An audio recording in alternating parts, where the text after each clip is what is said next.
जल्दी में था इसलिए टकरा गया। मेरी फ्लाइट छूट जाएगी। मेरे होते हुए तू फ्लाइट में तो क्या 2 मिनट इस एयरपोर्ट पे भी नहीं टिक सकता। और उसका टिकट तू होता कौन है मेरी टिकट फाड़ने वाला?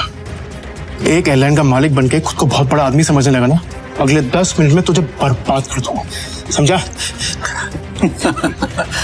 हेलो, मेरी बात सुनो। प्रिय यात्रियों, यह सूचित किया जाता है कि प्राइम एयरलाइन की सेवाएं अस्थायी रूप से रोक दी गई हैं। इसके कारण होने वाली असुविधा के लिए हमें खेद है। मतलब ये कोई मामूली आदमी नहीं है, अरे ये बहुत रईस और पावरफुल आदमी है। सुनो, सॉरी, माफ कर दीजिए सर। सॉरी सर, ऑनेस्टली अगर मुझे पहले पता होता ना सर, तो मैं खुद आपके लिए एक जेट अरेंज करता। Please forgive me sir. आइंदा से ऐसी गलती नहीं होगी सर। अब एयरलाइन ही नहीं है तो गलती कैसे हो सर?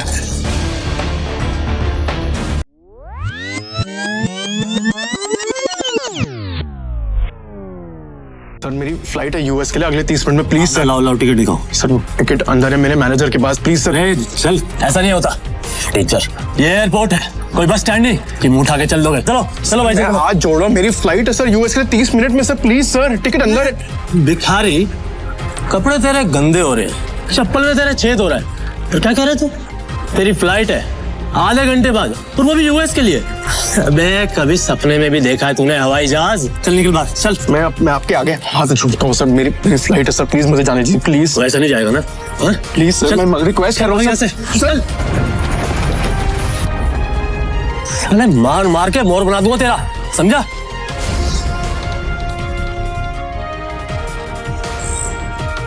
हेलो। तभी शिवम की पत्नी दृष्टि, जो शहर के सबसे अमीर खानदान से बिलोंग करती थी, अपने पति शिवम को सीआईएसएफ सिक्योरिटी गार्ड के आगे गिड़गिड़ाते हुए देख लिया। शिवम और दृष्टि सिर्फ नाम के पति पत्नी थे, क्योंकि इनकी शादी दृष्टि के दादाजी ने जबरदस्ती करवाई थी, जिसके बाद शिवम इनके घर में एक नौकर और घर जमाई बनकर रहने लगा।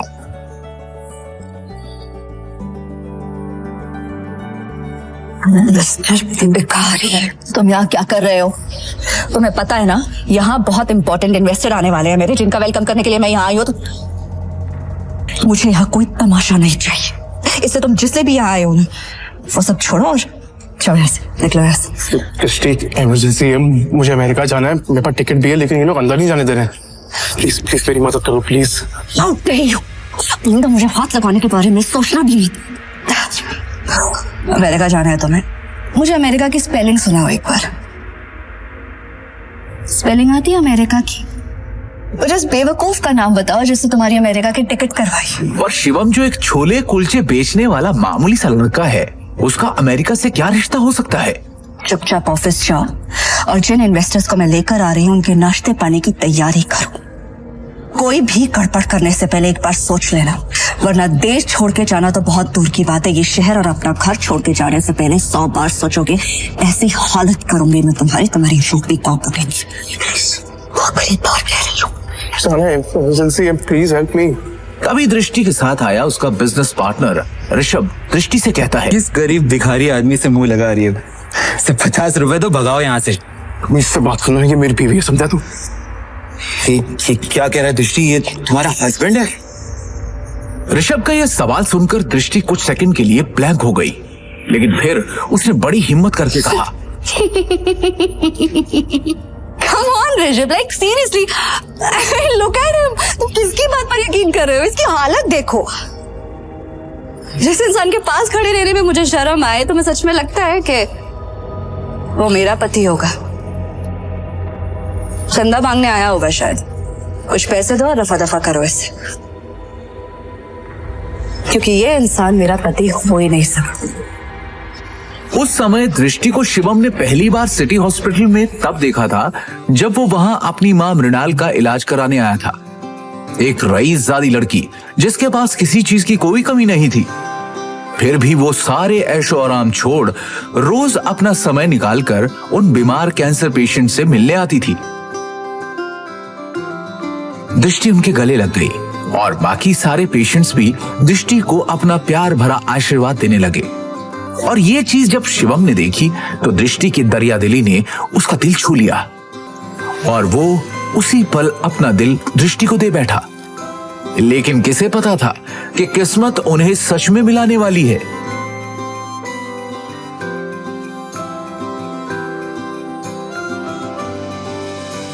सुन लिया, अब इससे पहले कि मैं मार मार के तेरा मुंह तोड़ दूं तो अपने आप यहां से निकल जा। शिवम अपनी किस्मत पर अंदर ही अंदर रो रहा था। वो यहां से निकलने ही वाला था कि तभी अचानक एक काले रंग की कार एयरपोर्ट के बाहर आकर रुकती है, जिसमें से शहर के बड़े बिजनेसमैन नितिन रायजादा निकलते हैं और उनकी नजर सीधे शिवम पर पड़ती है और वो शिवम को देखते ही उसकी ओर दौड़ते चले जाते हैं। मिस्टर शिवम, हाँ सर, आपने मुझे पहचाना? मिस्टर रायजादा को कौन नहीं जानता था। दृष्टि उन्हें देखते ही पहचान गई थी, पर उन्हें शिवम से बात करता देख दृष्टि और ऋषभ दोनों के होश उड़ गए। मिस्टर रायजादे जैसा बड़ा आदमी उस भिखारी को कैसे जानता है? मैं भी यही सोच रही हूँ। मिस्टर रायजादा ऑलमोस्ट 5,000 करोड़ की प्रॉपर्टी के मालिक है, तो फिर ये इस भिखारी से बात क्यों कर रहे हैं? आई एम श्योर उनका ड्राइवर रहा होगा। हेलो, आप जल्दी आइए, इमीडिएटली।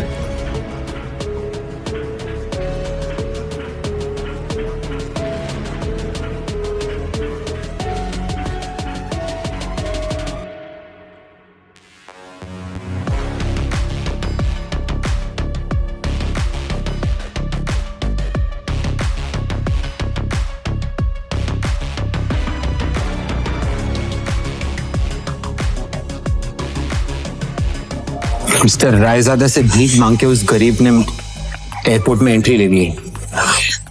पता नहीं वो एयरपोर्ट जाके क्या करेगा। Excuse me, mister Raizada, right? Hi, मैं दृष्टि, नारंग ग्रुप की CEO. Please don't mind me asking, लेकिन अभी अभी आप जिस शख्स से बात कर रहे थे, आप उसे कैसे जानते हैं? मतलब देखने में वो भिखारी लग रहा था, आप उस भिखारी को कैसे जानते हैं? You mean mister Shivam? Are you kidding? आप मिस्टर शिवम को भिखारी कह रही हैं? लगता है आप मार्केट में काफी नई आई है मैडम, वरना ऐसी बकवास नहीं करती। अच्छा, मैं चलता हूं। दृष्टि सोच में पड़ जाती है कि आखिर मिस्टर रायजादा की बातों का क्या मतलब था। और दूसरी ओर शिवम तेजी से एयरपोर्ट के अंदर भाग रहा होता है कि उसे वहां उसका मैनेजर खड़ा दिखता है। ये रही आपकी यूएस की टिकट, ये रहा आपका फोन, जल्दी से गेट नंबर 3 पर जाइए, आपके पास ज्यादा समय नहीं है, please go. Thank you. Shivam तेजी से वहां से भागते हुए गेट नंबर 3 की तरफ निकल जाता है। वो गेट नंबर 3 पर पहुंचने वाला ही होता है कि उसके सामने अचानक एक आदमी आ जाता है, जिससे वो टकराकर नीचे गिर पड़ता है।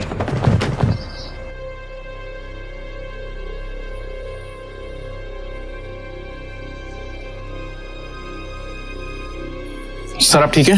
अबे अंधा है क्या? हाँ, अबे एयरपोर्ट है ये, कॉलोनी का कोई पार्क नहीं है, समझा? और इस बेकारी को यहाँ पे अंदर घुसने किसने दिया? हाँ, जल्दी में था इसलिए टकरा गया।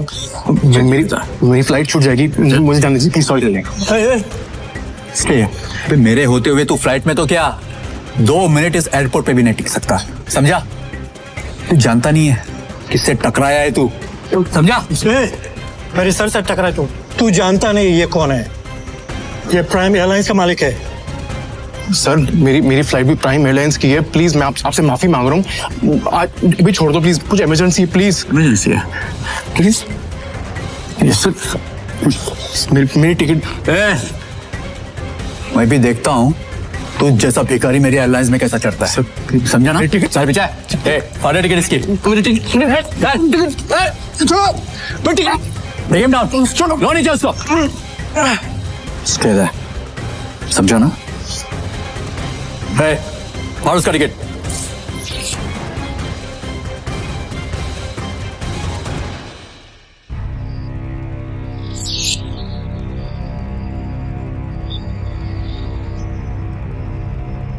You better watch it, okay? चलो लेट्स गो। जब वो शिवम की यूएस की टिकट के 4 टुकड़े करके उसके मुंह पर फेंकता है, तब शिवम गुस्से में उठता है और उन बॉडीगार्ड्स को जमीन पर गिरा देता है।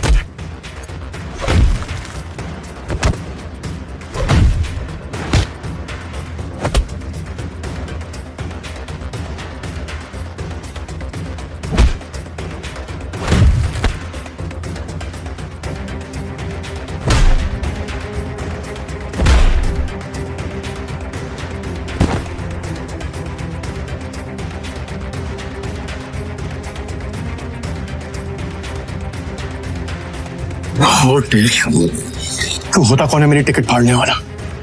एक एयरलाइन का मालिक बनके खुद को बहुत बड़ा आदमी समझने लगा ना? 10 मिनट, अगले 10 मिनट में तुझे बर्बाद कर दूंगा, समझा? 10 मिनट में बर्बाद करेगा मुझे, वो तो करे ना तुझ में। चल मैं यही खड़ा हूं, दिखा क्या कर सकता है तू। रुको, बहुत देखे ऐसे।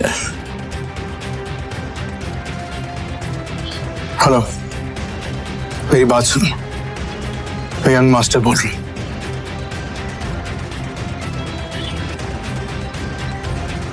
प्रिय यात्रियों, यह सूचित किया जाता है कि प्राइम एयरलाइन की सेवाएं अस्थायी रूप से रोक दी गई हैं। इसके कारण होने वाली असुविधा के लिए हमें खेद है। सभी यात्रीगण से अनुरोध है कि Hey, mister. अद्यतन जानकारी के लिए Hello. हमारी आधिकारिक वेबसाइट Authority. या हेल्पलाइन से Authority. संपर्क करें। प्रिय बिना यात्रियों, मेरे परमिशन और नोटिस के कैनवास कैसी हुई? सर, हमें ऊपर से immediately order आया है। अस्थायी रूप से रोक आपका दी लाइसेंस गई। कैंसिल कर दिया गया। इसके कारण होने वाली असुविधा प्राइम एयरलाइंस अब बैन हो चुकी खेद है। है। आपको जो भी बात करनी है सब मिनिस्ट्री में कीजिए। अनुरोध है हेलो, कि अद्यतन हेलो। जानकारी के लिए हमारी आधिकारिक वेबसाइट या हेल्पलाइन से संपर्क करें। कहा था ना, 10 मिनट में तुझे बर्बाद कर दूंगा, मेरी एयरलाइन को बैन कर दूंगा। 10 सड़क पर पहुंचा दे। तू तो एक मामूली आदमी है यार, प्रिय यात्रियों, और तू ये सब कैसे कर सकता है? किया जाता है कि अरे प्राइम मैं एक करोड़पति आदमी हूँ, अस्थायी पावर है मेरे पास। अरे मेरी एयरलाइंस को बैन करने के लिए प्राइम मिनिस्टर के खुद ऑर्डर्स चाहिए होते हैं। हमें खेद है। सभी इसने बस एक यात्रीगण कॉल करके है कि अद्यतन जानकारी के लिए अभी तो सिर्फ तेरी एयरलाइन बैन। आधिकारिक वेबसाइट या हेल्पलाइन इंडिया में जो तूने फ्रॉड करके एयरलाइन में पैसे जमा किए ना, याद है?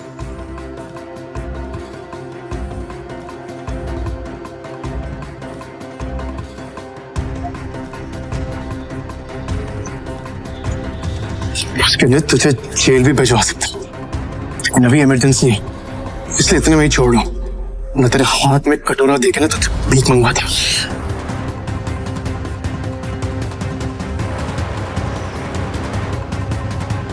सर आपका यूएस पहुंचना बहुत जरूरी है। मैंने आपके लिए प्राइवेट जेट अरेंज कर दिया है, हमें अभी निकलना होगा। Yes sir. Private jet? मतलब ये कोई मामूली आदमी नहीं है, अरे ये बहुत रईस और पावरफुल आदमी है। सुनो, तुम्हारा नाम क्या है?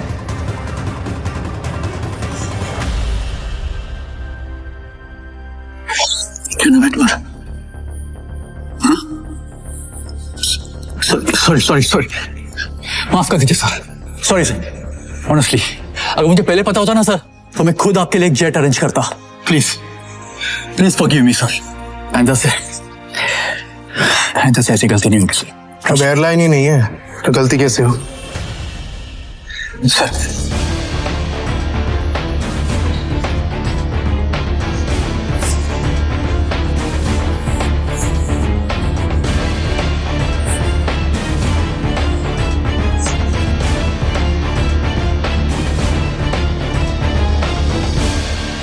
Good morning, sir. Morning. Sir, bag, please. It's all right. Sir, please give me. I'll keep it. Thank you.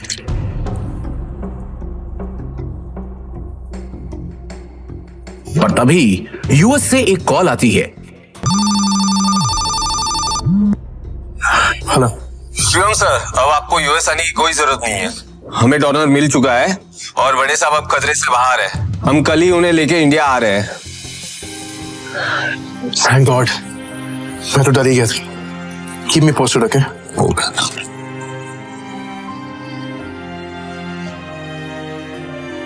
अब शिवम बिना टेंशन के एयरपोर्ट से निकलकर सीधा अपने ससुराल यानी नारंग मेंशन पहुंच गया।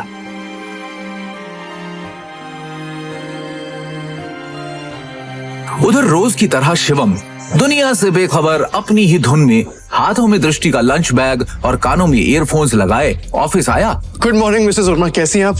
आज का दिन बहुत खूबसूरत है ना? Hello, how are you? You तो टेंशन क्यों है?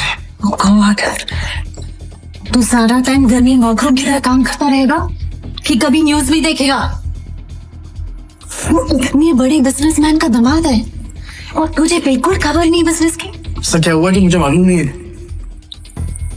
देखते सरकारी टेंडर्स ना मिलने से नारंग इंडस्ट्रीज को बड़ा झटका।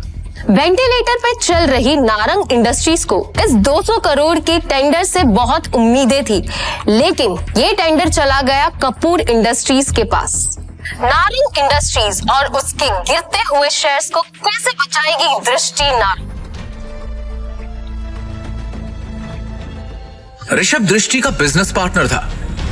वैसे तो उसे दृष्टि का जीवन साथी बनना था, लेकिन दृष्टि के दादाजी ने मरने से पहले जबरदस्ती दृष्टि की शादी एक सड़क छाप गरीब लड़के शिवम से करा दी थी, जो छोले कुलचे बेचता था। और फिर दृष्टि के दादाजी के गुजर जाने के बाद बिजनेस को संभालने के लिए दृष्टि के पिता अखिल नारंग ने बहुत कोशिश की, लेकिन वो कंपनी को संभाल नहीं सके। तनाव की वजह से उनकी तबीयत पर गहरा असर पड़ा, नुकसान बढ़ता जा रहा था, इसलिए दृष्टि को यह जिम्मेदारी उठानी पड़ी।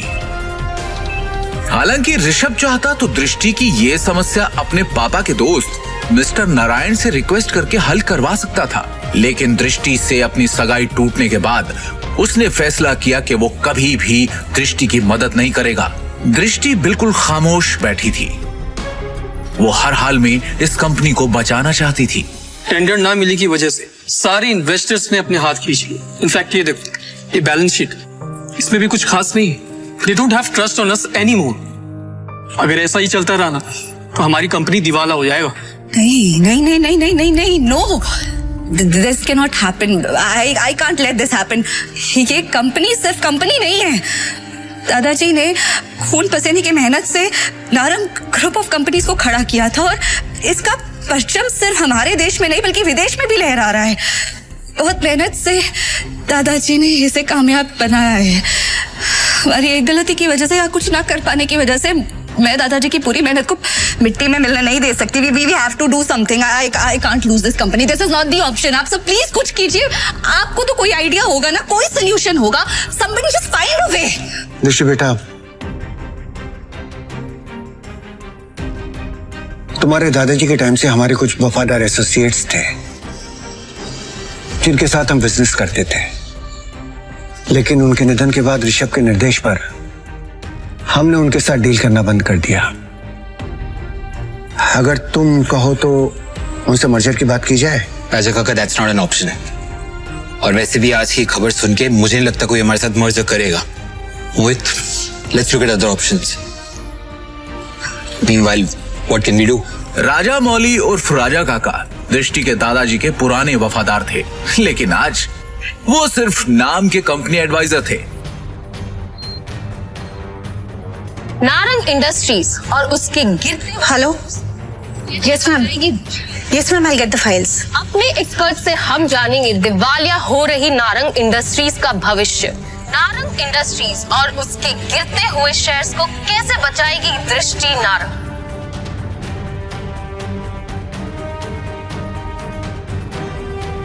दृष्टि कहो तो ना। शिवम, तुम घर जाओ, मुझे तुरंत ये फाइल्स देनी है मैम। दृष्टि से मिलना बहुत जरूरी है। I need to meet her right now, please. Shivam, जिद मत करो, घर जाओ। अब जा कर रही है। Meeting room. तभी मिसेस वर्मा दरवाजा खटखटाकर एक्सेस कार्ड की मदद से अंदर चली जाती हैं और उनके पीछे पीछे शिवम भी अंदर घुस जाता है। शिवम को इस तरह देखकर सभी लोग हैरान हो जाते हैं।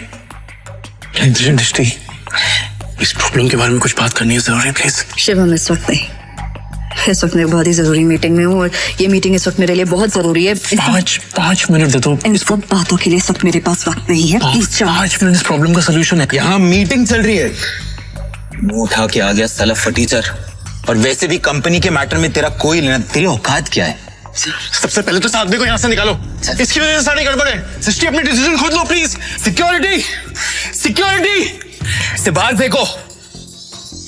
सर मैं यहाँ संभाल लूंगी, आप मीटिंग में वापस जाइए प्लीज। छोड़ो इसे, छोड़ो। मैडम लेकिन सर ने इन्हें बाहर निकालने को कहा है। छोड़ो इसे, ये कोई चोर है क्या? ये दृष्टि मैम के पति हैं और नारंग इंडस्ट्रीज के घर जमाई। भूल गए क्या तुम लोग? Sorry. Thank you Mrs Verma. जितनी इज्जत आपसे मिलती है उतनी दृष्टि उसकी मॉम से भी नहीं मिलती। Thank you. इस प्रॉब्लम के बारे में कुछ बात करनी है जरूरी, प्लीज। मिसेस वर्मा शिवम को ऑफिस की छत पर ले जाती हैं और उससे पूछती हैं। शिवम, हाँ जी। तुम अंदर क्या बड़बड़ा रहे थे? तुम कंपनी को संकट से बचा सकते हो, कैसे? कैसे बचा सकता हूँ ये तो आपको अभी नहीं बता सकता, लेकिन आपसे कुछ मदद चाहिए मिसेस वर्मा। कंपनी की कुछ डिटेल्स चाहिए। कैसी डिटेल्स? मुझे शेयर होल्डर्स की, इन्वेस्टर्स की लिस्ट चाहिए और बैलेंस शीट भी देखनी है, उसके बाद ही कुछ कह पाऊंगा। अंदर जो कुछ भी हुआ उसके बाद ऑफिस का कोई भी स्टाफ तुम्हारी मदद करने को तैयार नहीं होगा, लेकिन एक आदमी है जो तुम्हारी मदद कर सकता है अगर तुम उसको मना लो तो ही। कौन? Rajamouli sir. I think he can help you. वो दृष्टि के दादाजी के बहुत करीबी थे, लेकिन जब से ऋषभ आया ना ऑफिस में, उसने उनको साइडलाइन कर दिया। वो ना चेन स्मोकर है, तो वो हर एक घंटे आते हैं यहाँ पे सिगरेट पीने। तुम उनका इंतजार करो और कोशिश करो उनसे बात करने की। हाँ, मैं वापस जाती हूँ। शिवम वहां खड़ा होकर राजा मौली का इंतजार करने लगता है। इसी बीच उसने अपनी जेब से फोन निकाला और किसी को कॉल किया। हेलो, कैसे हैं नितिन राजा जी आप? अरे शिवम जी, आपसे मुलाकात भी हो गई और आज आपका कॉल भी आ गया। हमारे तो भाग्य खुल गए। बोलिए ना सर। आपसे एक छोटा सा काम। हुक्म किया जाए मालिक।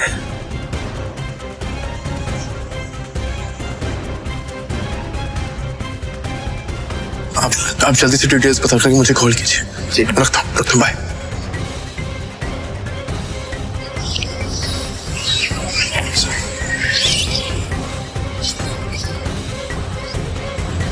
राजा काका, रायजादा ग्रुप और नारंग इंडस्ट्रीज का मर्जर कैसा रहेगा?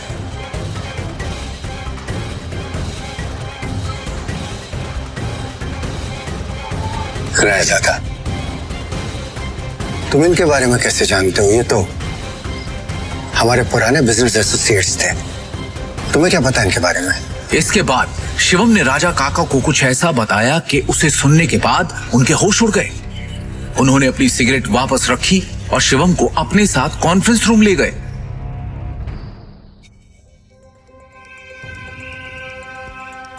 ये गरीब फटीचर अब तक यहाँ है। अपनी भाषा पे नियंत्रण रखो। दृष्टि बेटी, हमें शिवम की बात को सुनना चाहिए कि वो कहना क्या चाहता है। इसके पास एक योजना है। योजना? सड़क छाप। जितनी तुम्हारी उम्र है ना, उससे ज्यादा एक्सपीरियंस मुझे इस कंपनी में काम करने का हो चुका है। इस सब नोक झोंक के बीच दृष्टि गहरी सोच में थी। उसे अपने दादाजी की एक बात याद आ रही थी। दृष्टि बेटी, शिवम तुम्हारे लिए एक अच्छा जीवन साथी है और एक बात हमेशा याद रखना, जब भी तुम्हें या नारंग इंडस्ट्री पे कोई भी परेशानी आई तो शिवम ही तुम्हें उससे बाहर निकालेगा। आप कहना क्या चाहते हैं? इनफ। शांत हो जाइए आप सब, प्लीज प्लीज थोड़ी देर के लिए चुप हो जाइए। और ऋषभ तुम भी चुप रहो। भूलिए मत आप सब लोग, इस कंपनी की बॉस अब भी मैं हूं। डिसीजन मेकिंग पावर मेरे हाथ में है, होगा वही जो मेरा फैसला होगा। शिवम तुम कहो, तुम्हें क्या कहना है? हाँ शिवम। हाँ जी। क्या बैठो? सबसे पहले मुझे कंपनी के शेयर होल्डर्स और इन्वेस्टर्स की लिस्ट चाहिए और बैलेंस शीट भी देखनी है, उसके बाद ही कुछ कह पाऊं। दृष्टि, ये बहुत ज्यादा हो रहा है। हम ऐसे ही किसी को अपनी कंपनी की डिटेल्स शेयर नहीं कर सकते। लैपटॉप दो सर। प्लीज। चलो दृष्टि, तुम ये बात ऋषभ, भूलो मत तुम्हारी बॉस का पति है जिसके बारे में तुम ऐसे बात कर रहे हो। अगली बार तमीज का इस्तेमाल जरूर करना। 2 साल में पहली बार शिवम ने दृष्टि को उसके लिए लड़ते हुए देखा। दृष्टि की बात सुनते ही उसका सीना चौड़ा हो गया। Shivam, you continue.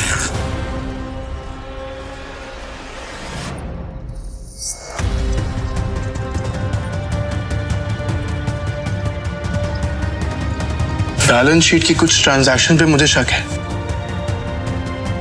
इन्वेस्टर्स जिस तरह कंपनी छोड़ के जा रहे हैं उसका भी एक पैटर्न है। कुछ तो गड़बड़ है यहाँ पर। अरे क्या बकवास कर रहा है, कुछ भी बोल रहा है ये आदमी। हवा में बात करना बंद करो और ये बताओ कि गिरते शहर को कैसे रोके। हमें हमारे कंपनी से सारे शेयर बायबैक करने होंगे, सिंपल। अरे वाह, एकदम शानदार और नया आइडिया तुम्हारा। तुम्हें क्या लगता है? अरे इसे क्या लगता है कि हम लोग ने इस बारे में सोचा नहीं होगा? शांत हो जाओ। शिवम, फंड्स कहाँ हैं हमारे पास? 1 मिनट दो मुझे, बस 1 मिनट। इतना कहकर शिवम ने अपने फोन से एक नंबर मिलाया और उसके बाद जो उसने फोन पर कहा उसे सुनकर सबके होश उड़ गए। ऋषभ और मोहित की आंखें फटी की फटी रह गई। मिस्टर टोकस, मेरी बात ध्यान से सुनिएगा। सबसे पहली बात, राजाडा ग्रुप से नारंग इंडस्ट्रीज को फौरन 500 करोड़ ट्रांसफर कीजिए। दूसरी बात, राजाडा ग्रुप और नारंग इंडस्ट्रीज के बीच में मर्जर अनाउंस कीजिए। और हाँ, आखिरी बात, कपूर इंडस्ट्रीज के सारे शेयर खरीद लीजिए जल्दी। दृष्टि शिवम की इतनी बड़ी बड़ी बातें सुनकर हैरान थी। उसे यकीन ही नहीं हो रहा था कि उसका घर जमाई पति इतनी बड़ी कंपनी से उसकी नारंग इंडस्ट्री का मर्जर करवा रहा था। दृष्टि ने शिवम से कहा, शिवम, तुम हो कौन? ब्रेकिंग न्यूज, बड़ी खबर आ रही है इस वक्त हमारे पास। रायजादा ग्रुप ने नारंग इंडस्ट्रीज के साथ मर्जर की घोषणा कर दी है। इस खबर ने नारंग इंडस्ट्रीज को फर्श से अर्श तक पहुंचा दिया है। नारंग इंडस्ट्रीज के शेयर प्राइस ने वापस से रफ्तार पकड़ी है। नारंग इंडस्ट्रीज का दुनिया की सबसे बड़ी कंपनी रायजादा ग्रुप से जुड़ना काफी फायदेमंद साबित होगा।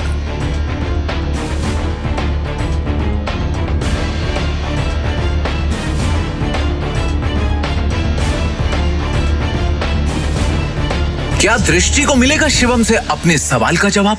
ये सब जो अभी अभी हुआ था, ये किसी जादुई सपने से कम नहीं था। लेकिन एक बात जो अब भी सबकी नजरों से शिवम ने छुपाकर रखी थी, वो थी उसकी आंतरिक शक्तियां, जिसे शिवम उजागर करने की कोशिश कई दिनों से कर रहा था। शिवम वहां से निकलकर एक शादी में गया था जहां उसे करण मिला था, जो कि दृष्टि का कजन था।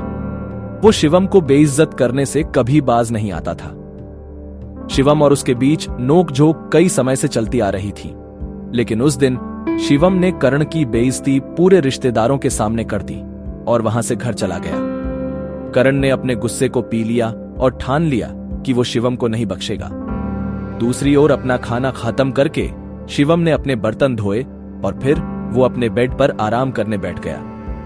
ध्यान या मेडिटेशन करने की महारत उसने पिछले कुछ सालों में ही पाई थी।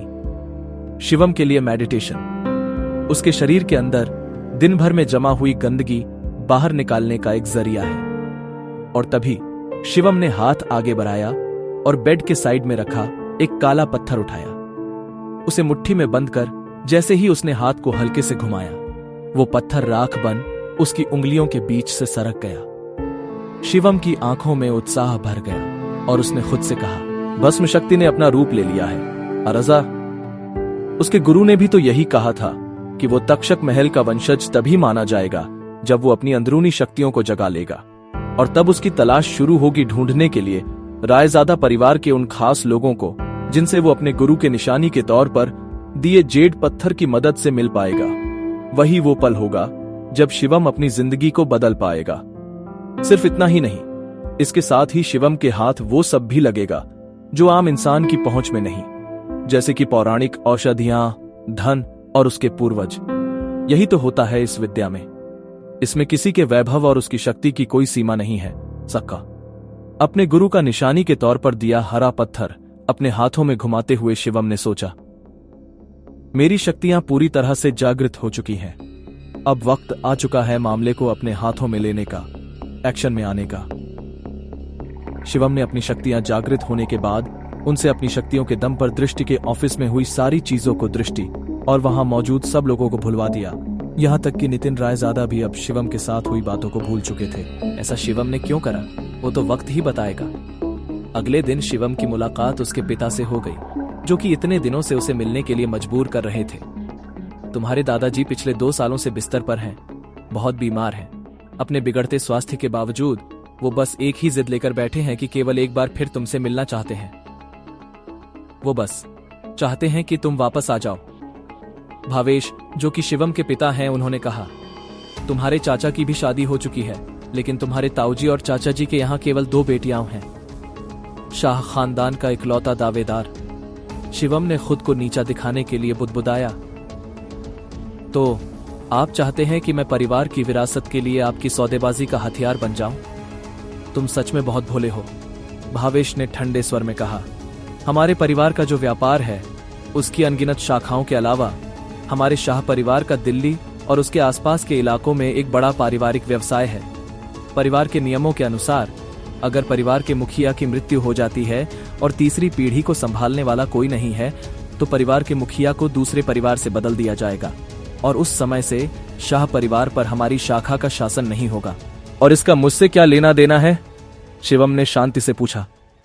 तुम्हारे दादाजी के बीमार पड़ने के बाद से ही पिछले कुछ वर्षों में तुम्हारे चाचा और ताऊजी पहले से ही परिवार की विरासत और सत्ता की हकदारी के लिए लड़ने की तैयारी में जुट चुके हैं, जिससे परिवार के भीतर एक जबरदस्ती का हंगामा हो रहा है। क्या तुम बस ऐसे ही हाथ पर हाथ रखकर बैठे रहोगे और कुछ नहीं करोगे? भावेश ने निराशा भरी नजरों से पूछा।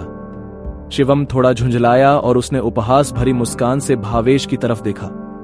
आखिरकार वो अपने पिता भावेश के वास्तविक स्वरूप को भली भांति जानता था। सत्ता के लिए वो दूसरों की भावनाओं की परवाह किए बिना वो सब कर सकते थे जो जरूरी बन जाए। शिवम, तुम खुद ही सोचकर देखो कि क्या तुम वाकई में इस छोटे से नारंग परिवार में रहना चाहते हो और जिंदगी भर इस तरह अपमानित होना चाहते हो? भावेश ने शिवम से पूछा। कल नारंग परिवार की शादी के दौरान तुम्हें इतना बड़ा अपमान सहना पड़ा। भावेश ने कहा, क्या तुम उनसे बदला लेने की शक्ति नहीं चाहते? क्या तुम नहीं चाहते कि तुम्हें वो रुतबा, वो शोहरत, वो ताकत मिल जाए कि तुम जब चाहो तब पूरे नारंग परिवार को अपने सामने पैरों पर घुटने टेकने के लिए मजबूर कर दो?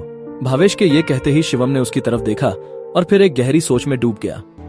भावेश ने अपने चालाक स्वभाव का इस्तेमाल कर शिवम से अनुनय किया, लेकिन इसके बावजूद भी शिवम ने सिर्फ अपना सिर हिलाया और कुछ नहीं कहा। मुझे पता है कि तुम मुझसे अपने दिल की गहराई से नफरत करते हो। तुम चाहो तो जीवन भर मुझसे नफरत कर सकते हो और मुझे अपने पिता के रूप में स्वीकार नहीं करना चाहते हो तो वो भी मत करो। भावेश ने गंभीरता से कहा, केवल एक चीज है जो तुम्हें करने की जरूरत है, वो है शाह परिवार में वापस आना और अपने दादा को पहचानना। फिर तुम शाह परिवार से वो लेने में सक्षम हो जाओगे जो तुम चाहते हो और उस शक्ति के साथ तुम जो चाहो वो कर सकते हो। दिखने में इतनी सिंपल सी शर्त है, पर ये एक बहुत बड़ा मौका है जो तुम्हारे लिए शोहरत और ऊंचाइयों के सारे रास्ते खोल देगा। क्या तुम अब भी इसे स्वीकार करने को तैयार नहीं हो? शिवम ने स्पष्ट रूप से कहा, मुझे आपकी सहायता की कोई जरूरत नहीं है। मैंने वास्तव में तब तुम्हारे और तुम्हारी मां के साथ गलत किया था, लेकिन अगर तुम मेरी जगह होते तो शायद तुम भी ऐसा ही करते।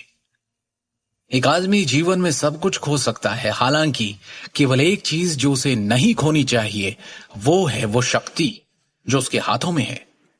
शिवम ने अपना सिर हिलाया और बेहद निराशा में आह भरी। पूरे 1 दशक के बाद भी भावेश को अभी भी उसने उसके और उसकी मां के साथ जो किया उसके लिए किसी प्रकार का पछतावा या अपराध बोध महसूस नहीं हो रहा था। शिवम ने खड़े होकर जाने से पहले कहा, मैं वापस जाने और अपने दादाजी से मिलने का समय चुनूंगा। हालांकि शाह परिवार के मामले का मुझसे कोई लेना देना नहीं है। ठीक है, तुम जा सकते हो। मैंने तुम्हें पहले ही शर्तें बता दी है और तुम्हारे जवाब का इंतजार रहेगा। मुझे पता नहीं क्यों ये यकीन है कि तुम अंत में अपना विचार बदल दोगे। हाँ, आपने जो कहना है या करना है वो कीजिए। नोएडा सिटी, पूर्वी जिला, रायजादा ग्रुप बिल्डिंग। इमारत के प्रवेश द्वार पर पहुंचकर शिवम गेस्ट हॉल में चलने के लिए आगे बढ़ा। सर, क्या मैं पूछ सकती हूं आप किसे ढूंढ रहे हैं? रिसेप्शनिस्ट ने विनम्रता से पूछा। मैं आपके डायरेक्टर नितिन रायजादा से मिलने आया हूं, शिवम ने शांति से कहा। आप डायरेक्टर रायजादा से मिलने आए हैं? क्या आपके पास अपॉइंटमेंट है? उस रिसेप्शनिस्ट ने फिर पूछा। कैजुअल स्ट्रीट वियर टाइप के कपड़े पहने शिवम किसी ऐसे व्यक्ति की तरह नहीं दिख रहा था जिसके पास डायरेक्टर नितिन रायजादा जैसे बड़े आदमी से बात करने की योग्यता भी हो। मिलना तो दूर की बात थी।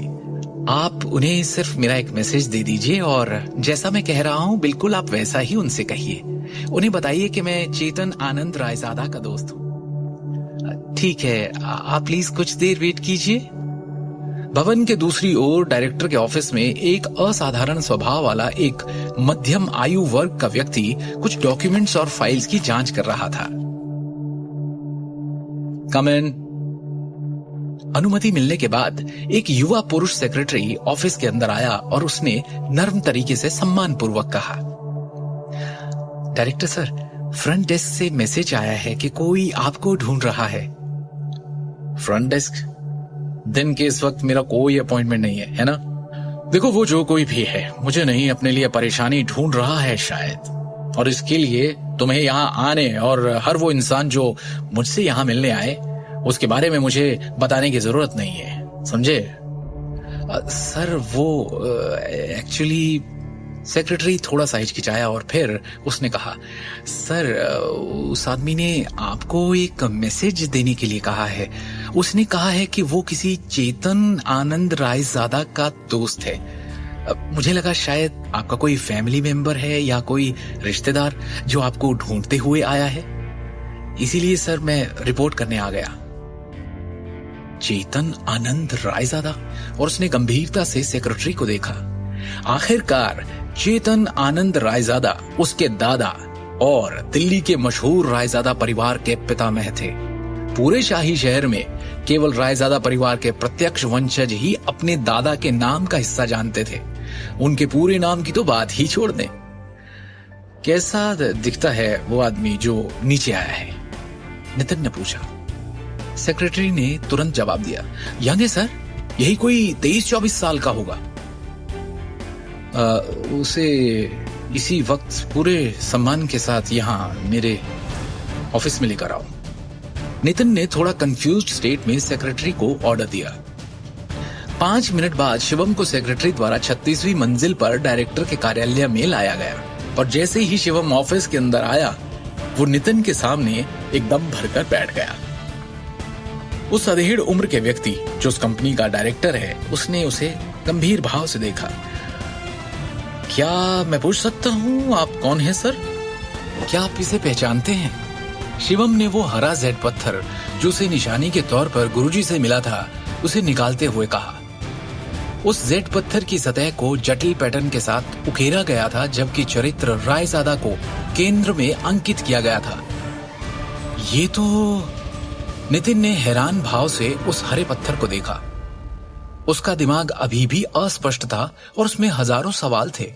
ये जेड शहर के रायजादा परिवार से किसी की पहचान और कनेक्शन का प्रतीक है। ऐसे केवल कुछ ही पत्थर तैयार किए गए थे, यहां तक कि खुद नितिन के पास ऐसा एक भी नहीं था। अब कृपया एक क्षण प्रतीक्षा करें, तब तक मैं आनंद जी को आमंत्रित करता हूं, नितिन ने सम्मानजनक स्वर में कहा। इस युवक को नाराज करने की हिम्मत नहीं थी उसमें, जो अभी भी उसके लिए एक राज था। शिवम ने हां में सर हिलाया। कुछ ही समय बाद नितिन सफेद बालों और दाढ़ी वाले एक बूढ़े व्यक्ति उनके साथ ऑफिस में लौटा। नितिन थोड़ा पीछे हुआ और वो आगे आए। नितिन सिर्फ बिजनेस के प्रबंधन का प्रभारी था। दूसरी ओर उसके परिवार के रहस्यों से संबंधित अन्य सभी मामलों को आनंद जी द्वारा नियंत्रित किया जाता था, जिसे नितिन के पिता ने भेजा था। वो बूढ़ा करीब 60 की उम्र का होगा, लेकिन उनकी चाल में सर्प जैसी तेजी थी। इसके अलावा उनकी तेज आंखें जोश से भरी थी, जबकि उनके शरीर में उच्च आत्माओं का उत्सर्जन था। शिवम के हाथ में जेड टोकन को करीब से देखते हुए बूढ़े ने एक सांस लेने से पहले अविश्वास में देखा और अपना परिचय दिया। मैं हूं जतिन आनंद। क्या मैं आपका शुभ नाम जान सकता हूं sir? Shivam. Brother Shivam Raizada group के लिए जेड टोकन लाए हैं। मुझे माफ करें, लेकिन क्या मैं आपकी पहचान का परीक्षण कर सकता हूं? जरूर। शिवम ने हाँ में सिर हिलाया। जतिन को एक नजर देखते ही शिवम बता सकता था कि वो एक साधारण बूढ़ा आदमी नहीं था। इसे देखकर एक बात तो साफ थी कि जतिन आनंद तक्षक विद्या की दुनिया में एक विशेषज्ञ थे। जवाब में सिर हिलाने के बाद जतिन ने अचानक अपनी कलाई को हिलाया और एक जेड गेंद को रोल करते हुए फेंका, जो हवा में घूमती हुई तेजी से शिवम की ओर जा रही थी। अचानक हुए हमले के बावजूद शिवम ने तेजी से अपनी तरफ आती हुई उस जेड बॉल को नंगे हाथों से पकड़ लिया और अपनी सीट पर बैठ गया। और जैसे ही उसने अपनी मुट्ठी खोली, उसकी उंगलियों के बीच से जेड धूल का ढेर फिसलने लगा। इस अप्रत्याशित दृश्य को देखकर नितिन की आंखें चमक गई। जतिन आनंद की अभिव्यक्ति भी फीकी पड़ गई और वो खुद से बुदबुदाए, एक आंतरिक शक्ति विशेषज्ञ इतनी कम उम्र में? कहीं ये उस इंसान का वंशज तो नहीं? रायजादा परिवार के एक बुजुर्ग के रूप में वो प्राचीन तक्षक विद्या से संबंधित गांधी परिवार के रहस्यों के संपर्क में आए थे। इस प्रकार वो मोटे तौर पर शिवम की असली पहचान का अनुमान लगा सकते थे। जतिन आनंद ने झुककर सम्मान पूर्वक कहा, मैं रायजादा परिवार की तीसरी शाखा का बड़ा जतिन आनंद आपका अभिवादन करता हूं, महान Elder. Nitin Raizada great Elder का अभिवादन करता है, नितिन ने गंभीर स्वर में कहा।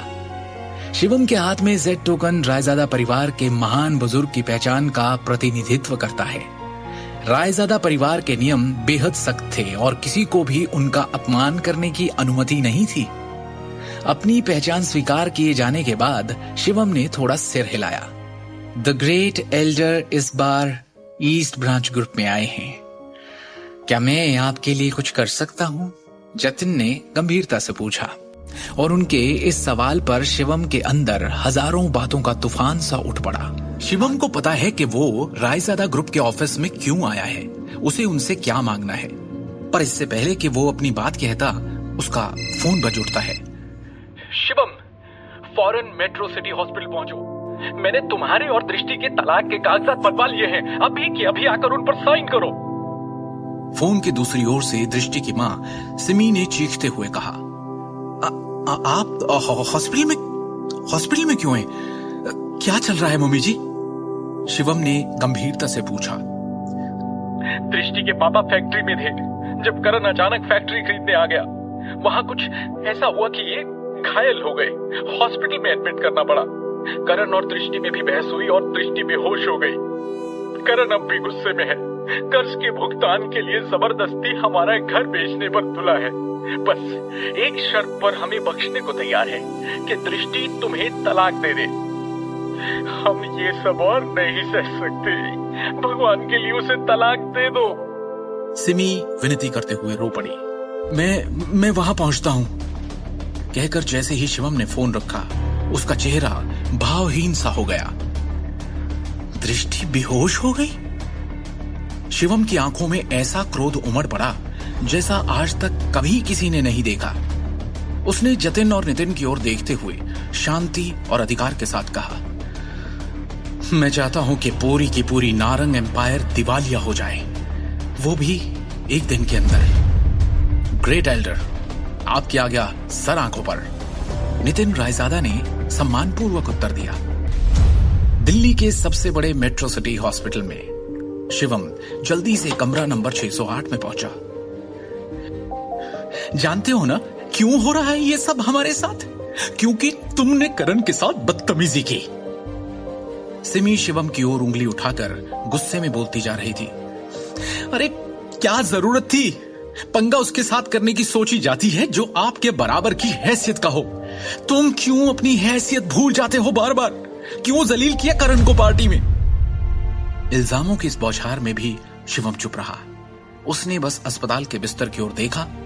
बिस्तर पर लेटे हुए उनके ससुर अखिल नारंग थे। आपको चोट कहां लगी? शिवम ने चिंतित स्वर में पूछा।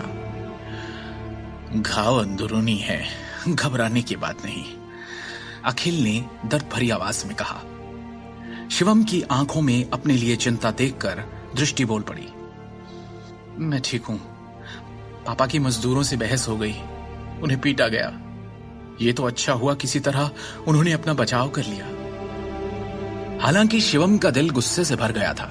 उसने ये पूछने से पहले खुद को शांत किया।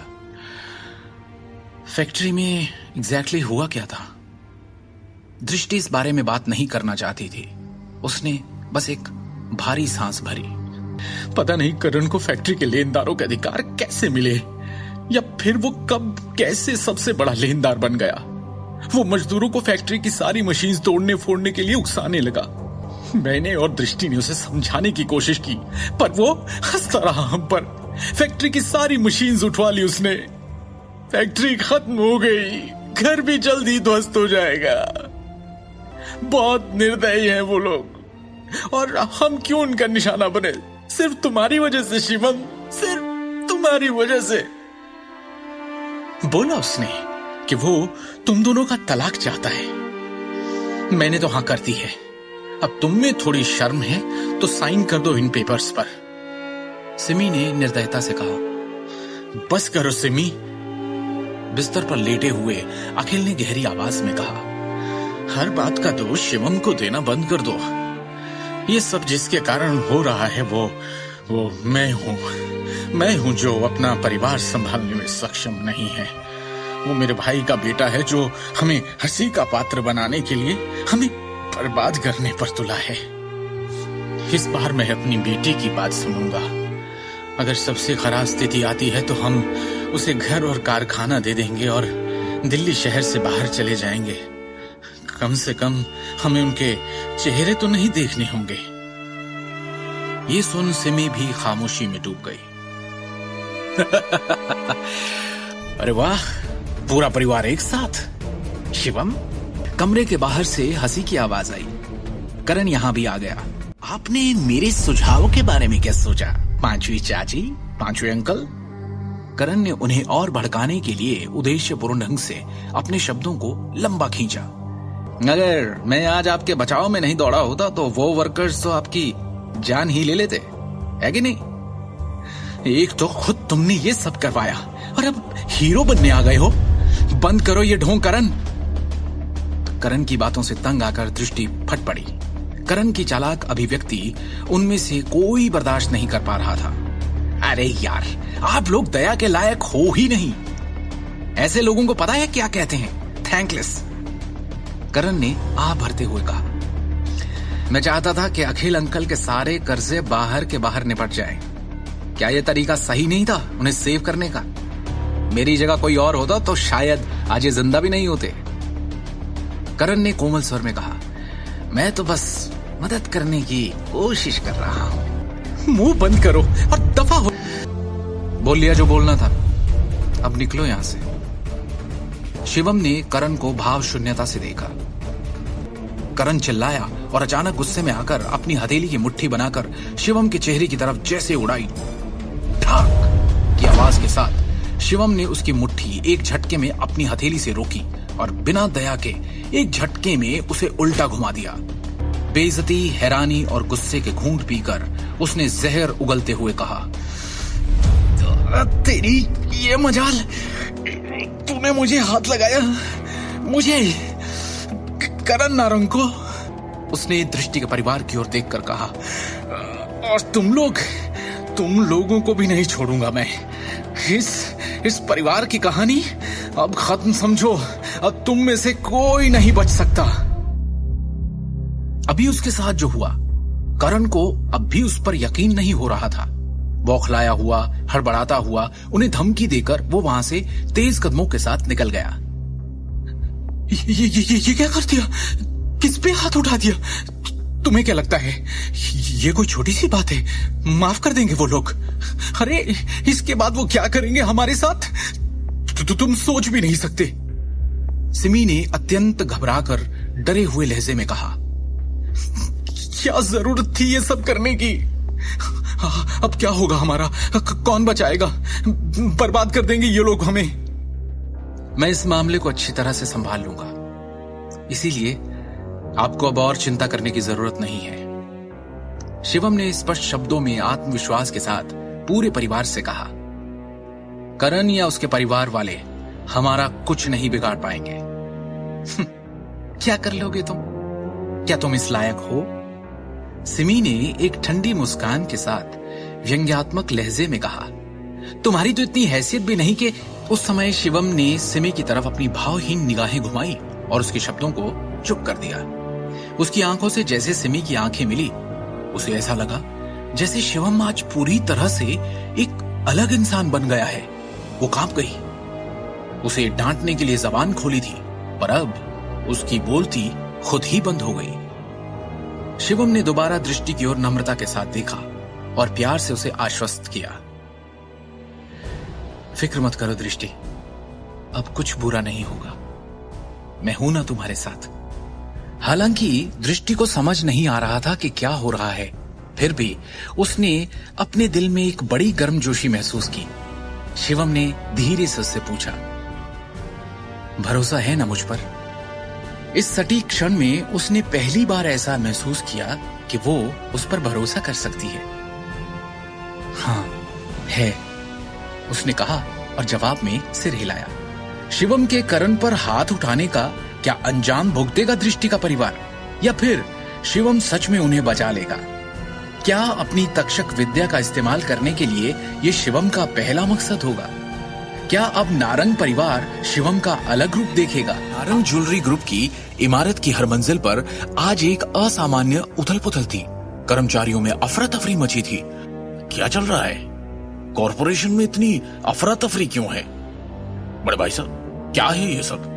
मैं गोल्फ खेल रहा था, अचानक एक के बाद एक हमारे कई बड़े क्लाइंट्स के कॉल्स आने शुरू हो गए कि वो नारंग ग्रुप के साथ अपनी डील रद्द करना चाहते हैं। इसके सिवा और तो कोई वजह नहीं है कि हमारी कॉरपोरेशन अचानक इस तरह से लड़खड़ा जाए। अचानक नारंग परिवार के सबसे बड़े भाई और नारंग ग्रुप के डायरेक्टर अमिताभ नारंग ने सभी का ध्यान अपनी ओर आकर्षित करने के लिए जोर से खांसी की। सब लोग बहस करना बंद करें, पहले बिजनेस की बातें करें। इस तरह की समस्या को हल करने का हमेशा एक तरीका होगा। अमिताभ नारंग के चेहरे पर आज अलग ही भाव थे। जब से उन्होंने नारंग ग्रुप के डायरेक्टर का पद संभाला, तब से कॉरपोरेशन बिना किसी रुकावट, गिरावट या बिना किसी नुकसान के सुचारू रूप से चलती आ रही थी, क्योंकि इससे पहले कभी किसी ने ऐसी हिला देने वाली स्थिति का सामना नहीं किया था। जैसे ही बैठक कक्ष तुरंत शांत हुआ, सभी ने चिंतित भावों से अमिताभ नारंग को देखा और उनके बोलने का इंतजार करने लगे। डायरेक्टर सर, आपने जिन डेटा की कैलकुलेशन मांगी थी वो आ गई है। हमारे कितने बड़े और पुराने क्लाइंट्स ने आज के आज हमारे साथ कॉन्ट्रैक्ट खत्म कर लिया है, अब बताओ मुझे। डायरेक्टर सर, आंकड़ों के अनुसार हमारे नारंग ग्रुप के शेयर्स में आज 30% से अधिक की गिरावट आई है और पहले ही क्रैश हो चुके हैं। इससे छोटे शेयर धारक घबरा गए हैं और अपने शेयर्स तुरंत वापस लेने का अनुरोध कर रहे हैं।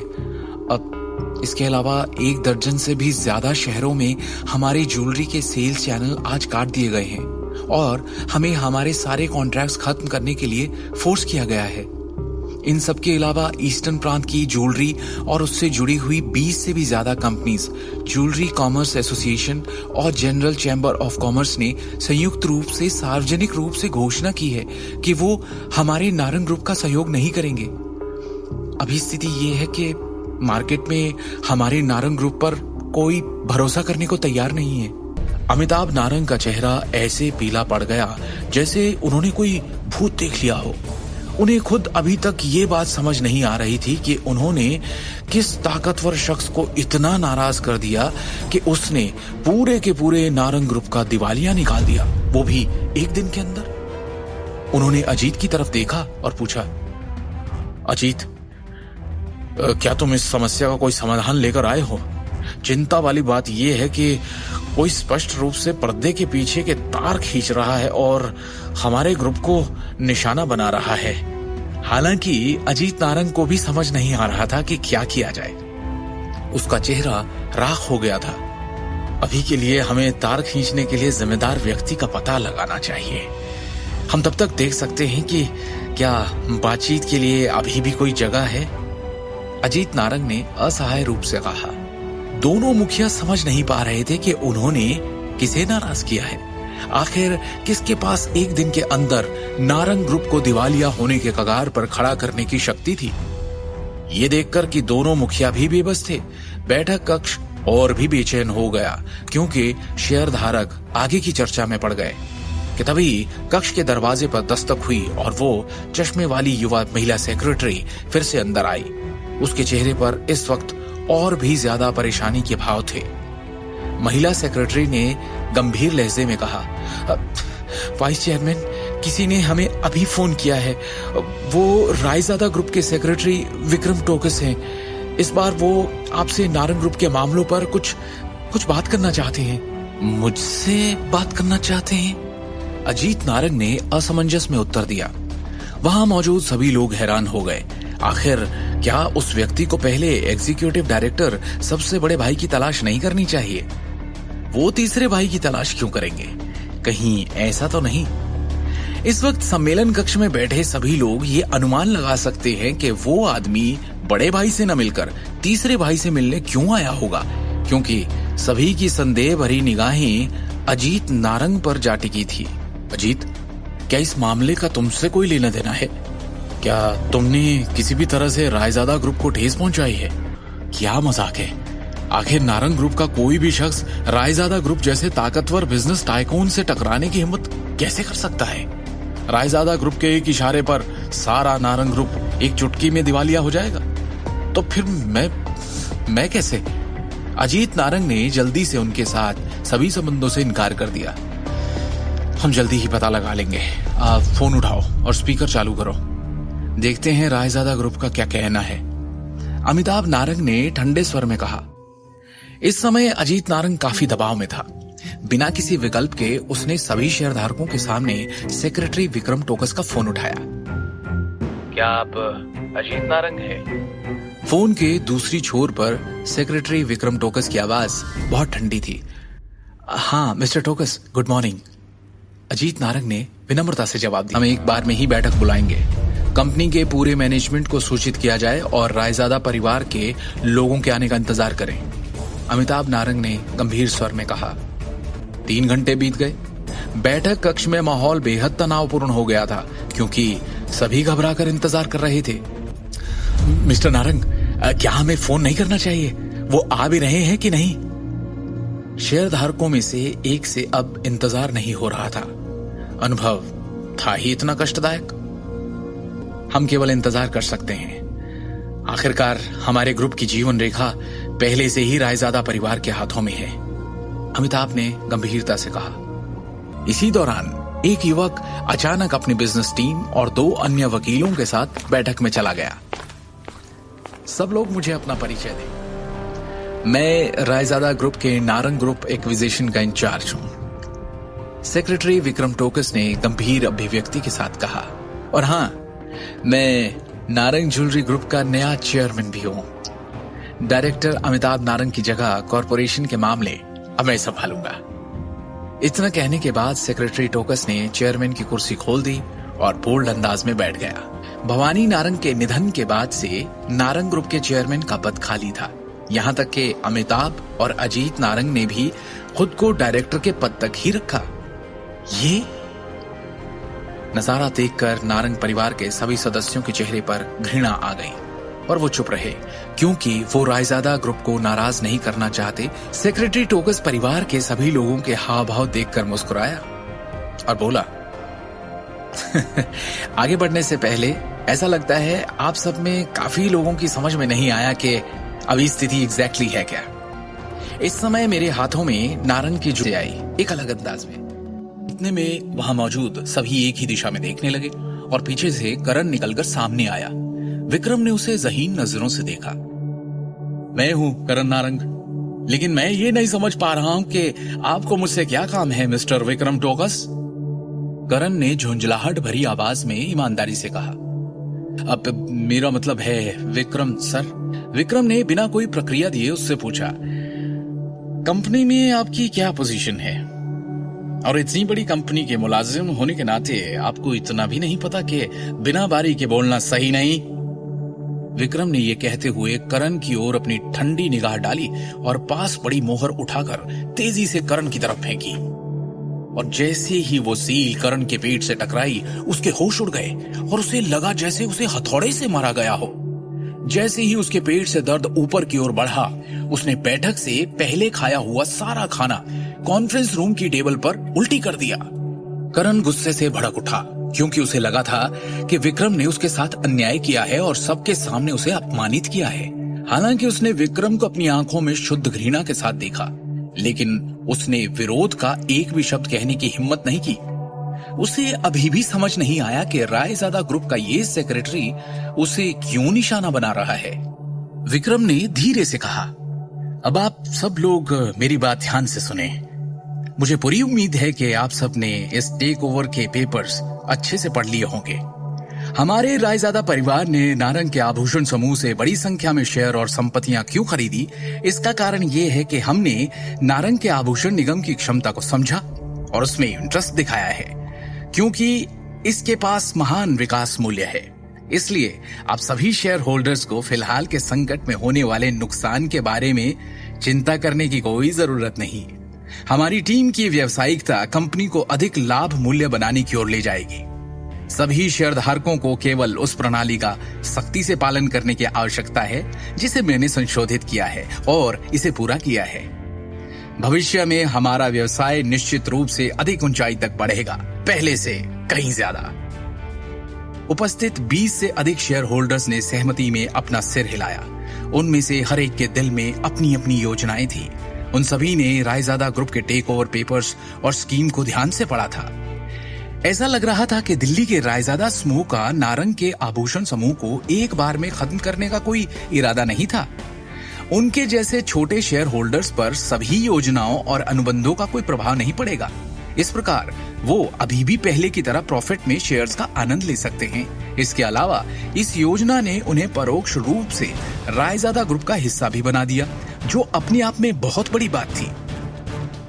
वो ये भी देख सकते थे कि हालिया संकट स्पष्ट रूप से अजीत नारंग और करण नारंग की तरफ इशारा कर रहा था और उन्हीं पर लक्षित था।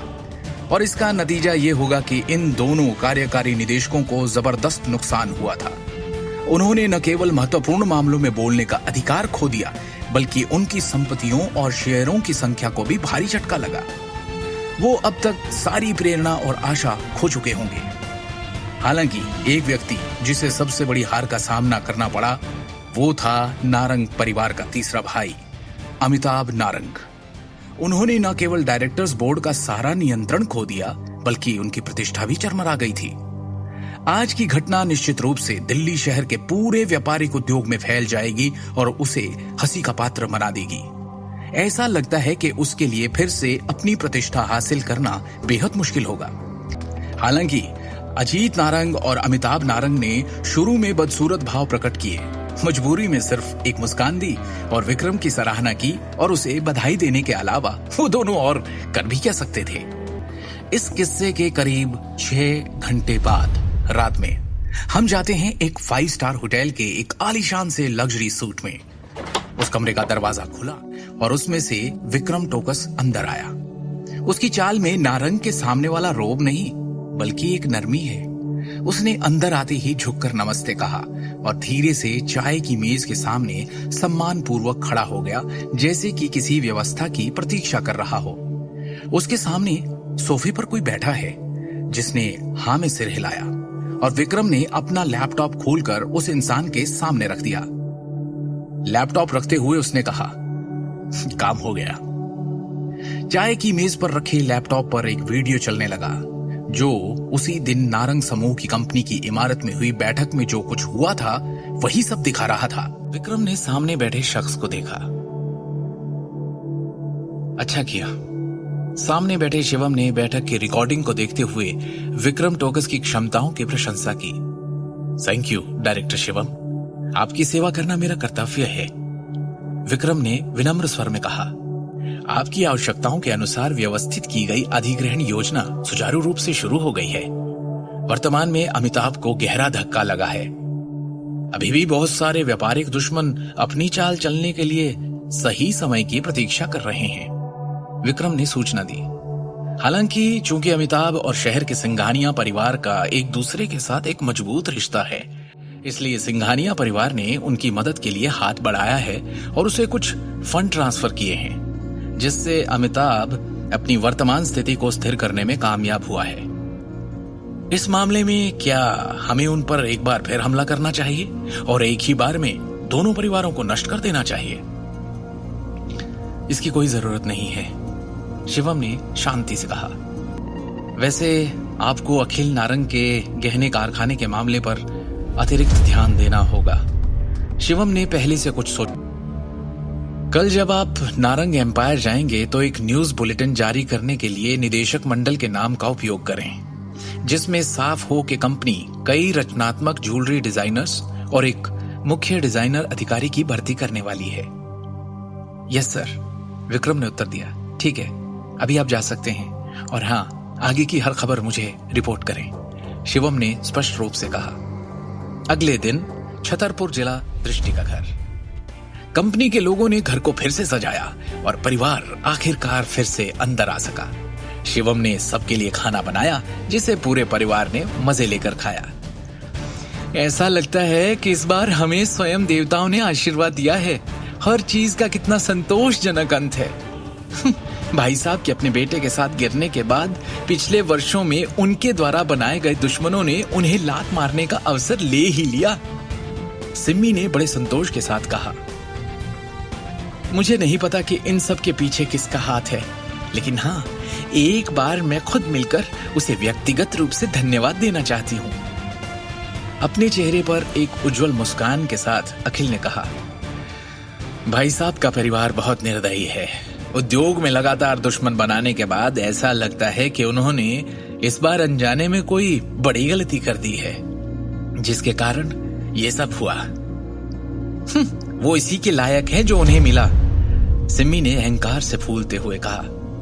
इस बार नए अध्यक्ष ने हमारे आभूषण कारखाने को कंपनी की औद्योगिक श्रृंखला में शामिल कर दिया है, जिससे हमें भविष्य में शेयर और प्रॉफिट दोनों मिलेंगे। हाय, अब ऐसा लग रहा है मानो एक बड़ा संकट टल गया है। भाई साहब और अजीत को वास्तव में इतने सालों के बाद भी कंपनी के प्रबंधन में बड़ी समस्या आई है। चूंकि रायजादा समूह के पास शक्ति और प्रभाव दोनों है, ये नारंग के आभूषण समूह के लिए अच्छा कदम है। हालांकि ये निश्चित रूप से हमारे पिता द्वारा स्थापित पारिवारिक व्यवसाय को एक सार्वजनिक व्यवसाय में बदलने की कोशिश है, अखिल ने एक विवादित अभिव्यक्ति के साथ कहा। अखिल के हाथों में दिल्ली टाइम्स न्यूज़पेपर था। आप कुछ ज्यादा ही चिंता कर रहे हैं। नारंग के लिए आपके विचारों के बावजूद क्या आपके पिता ने कभी आपको वो पद या सम्मान दिया? क्या उन्होंने कभी आपको कंपनी के प्रबंधन अधिकार देने पर विचार किया है? सिम्मी ने उसकी भावनाओं को ध्यान में रखे बिना धीरे से कहा। अब से आपके नए आए अध्यक्ष विक्रम का ईमानदारी से पालन करना चाहिए। आखिरकार वो कंपनी के तहत छोटे कारखानों के साथ समान व्यवहार कर रहे हैं। अब जब आप कंपनी के नाम पर एक छोटे शेयर होल्डर हो, तो अब आप वापस नारंग एम्पायर की बिल्डिंग में जाकर ऑफिस में बैठ सकते हो। सही कह रही हो तुम, अखिल असहाय होकर हंसा। वैसे भी हमारे परिवार के दिन धीरे धीरे बेहतर होने वाले हैं। और तभी दृष्टि के चेहरे पर भी एक संतुष्टि भरी मुस्कान दिखाई दी। अब उसके चेहरे पर पहले की तरह थकान नहीं दिख रही थी और आखिरकार परिवार में माहौल काफी अच्छा था। दृष्टि, मैंने समाचार देखा जिसमें कहा गया था कि कैसे नए आए अध्यक्ष विक्रम टोकस नए और यंग लोगों को मौका देना चाहते हैं। आगे बढ़ाना चाहते हैं और बड़े पैमाने पर ज्वेलरी डिजाइनर्स हायर करने वाले हैं। और तुम तो उसमें एक्सपर्ट हो, तो तुम क्यों नहीं इस बारे में सोचती? जो गहने तुमने डिजाइन किए हैं उन्हें लेकर जाना चाहिए। शिवम ने लापरवाही से एक अखबार को पकड़े हुए कहा। तुम तो दिन भर छोले कुलचे भेजते फिरते हो, तो तुम्हें गहनों के बारे में या इस बिजनेस के बारे में कैसे पता? सिमी ने शकी अंदाज में पूछा।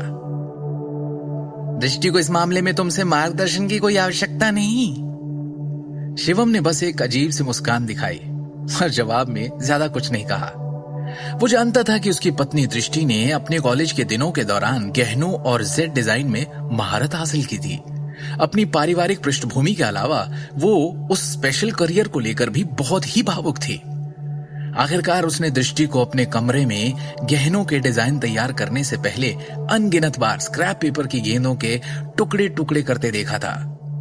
शिवम को हमेशा से यही लगा कि दृष्टि ने हमेशा एक प्रसिद्ध ज्वेलरी डिजाइनर बनने का सपना देखा था, जो आगे चलकर इंटरनेशनल गहने बनाए। हालांकि दृष्टि उसकी फैमिली के नारंग के आभूषण समूह में केवल एक साधारण कर्मचारी थी। अमिताभ नारंग, जो निदेशक मंडल के प्रभारी थे, उनके द्वारा दबाए जाने के बाद उसके डिजाइन ड्राफ्ट को हमेशा की तरह कभी भी प्रबंधन द्वारा एक्सेप्ट नहीं किया गया था। इसलिए शिवम ने विक्रम को उपहार के रूप में जीवन भर का अवसर देकर दृष्टि की उस इच्छा को पूरा करने का निर्देश दिया था। दृष्टि ने बुदबुदाया। जैसे ही शिवम के सुझाव ने उसका ध्यान खींचा, शिवम के हाथ से अखबार लेते हुए उसने भर्ती में दिलचस्पी दिखाने से पहले कुछ समय के लिए इसे गंभीरता से पढ़ना शुरू किया। शिवम का सुझाव बुरा नहीं है, मैं एक बार जरूर तय करना चाहूंगी, दृष्टि ने कहा। Jewellery design. लंबे समय तक इस क्षेत्र में अध्ययन करने के बाद हमारी बेटी पहले से ही एक विश्व स्तरीय ज्वेलरी डिजाइनर बन जाती, अगर उसे कंपनी में इतने सालों से बहिष्कृत नहीं किया गया होता। सिमी ने गर्व से कहा, बेटा तुझे जो करना है कर, मेरा आशीर्वाद तेरे साथ है। आज तक भाई साहब और अजीत के नीचे दबकर खड़े रहना पड़ता था, उनका समर्थन करने के अलावा और कोई चारा नहीं था। व्यवहारिक तौर पर कुछ और कर नहीं सकते थे। अब उन दोनों के पिक्चर से बाहर जाते ही और कंपनी के विभागों में सत्ता में फेरबदल, इस मौके का फायदा उठाने में कोई हर्ज नहीं। मैं समझती हूं, दृष्टि ने कहा, क्योंकि वो पहले से ही खुद को इस मौके को आजमाने के लिए मना चुकी थी। शिवम ने खाने का निवाला मुंह में रखते हुए कहा, दृष्टि, क्या तुम्हारे पास पहले से कोई अच्छा आइडिया है?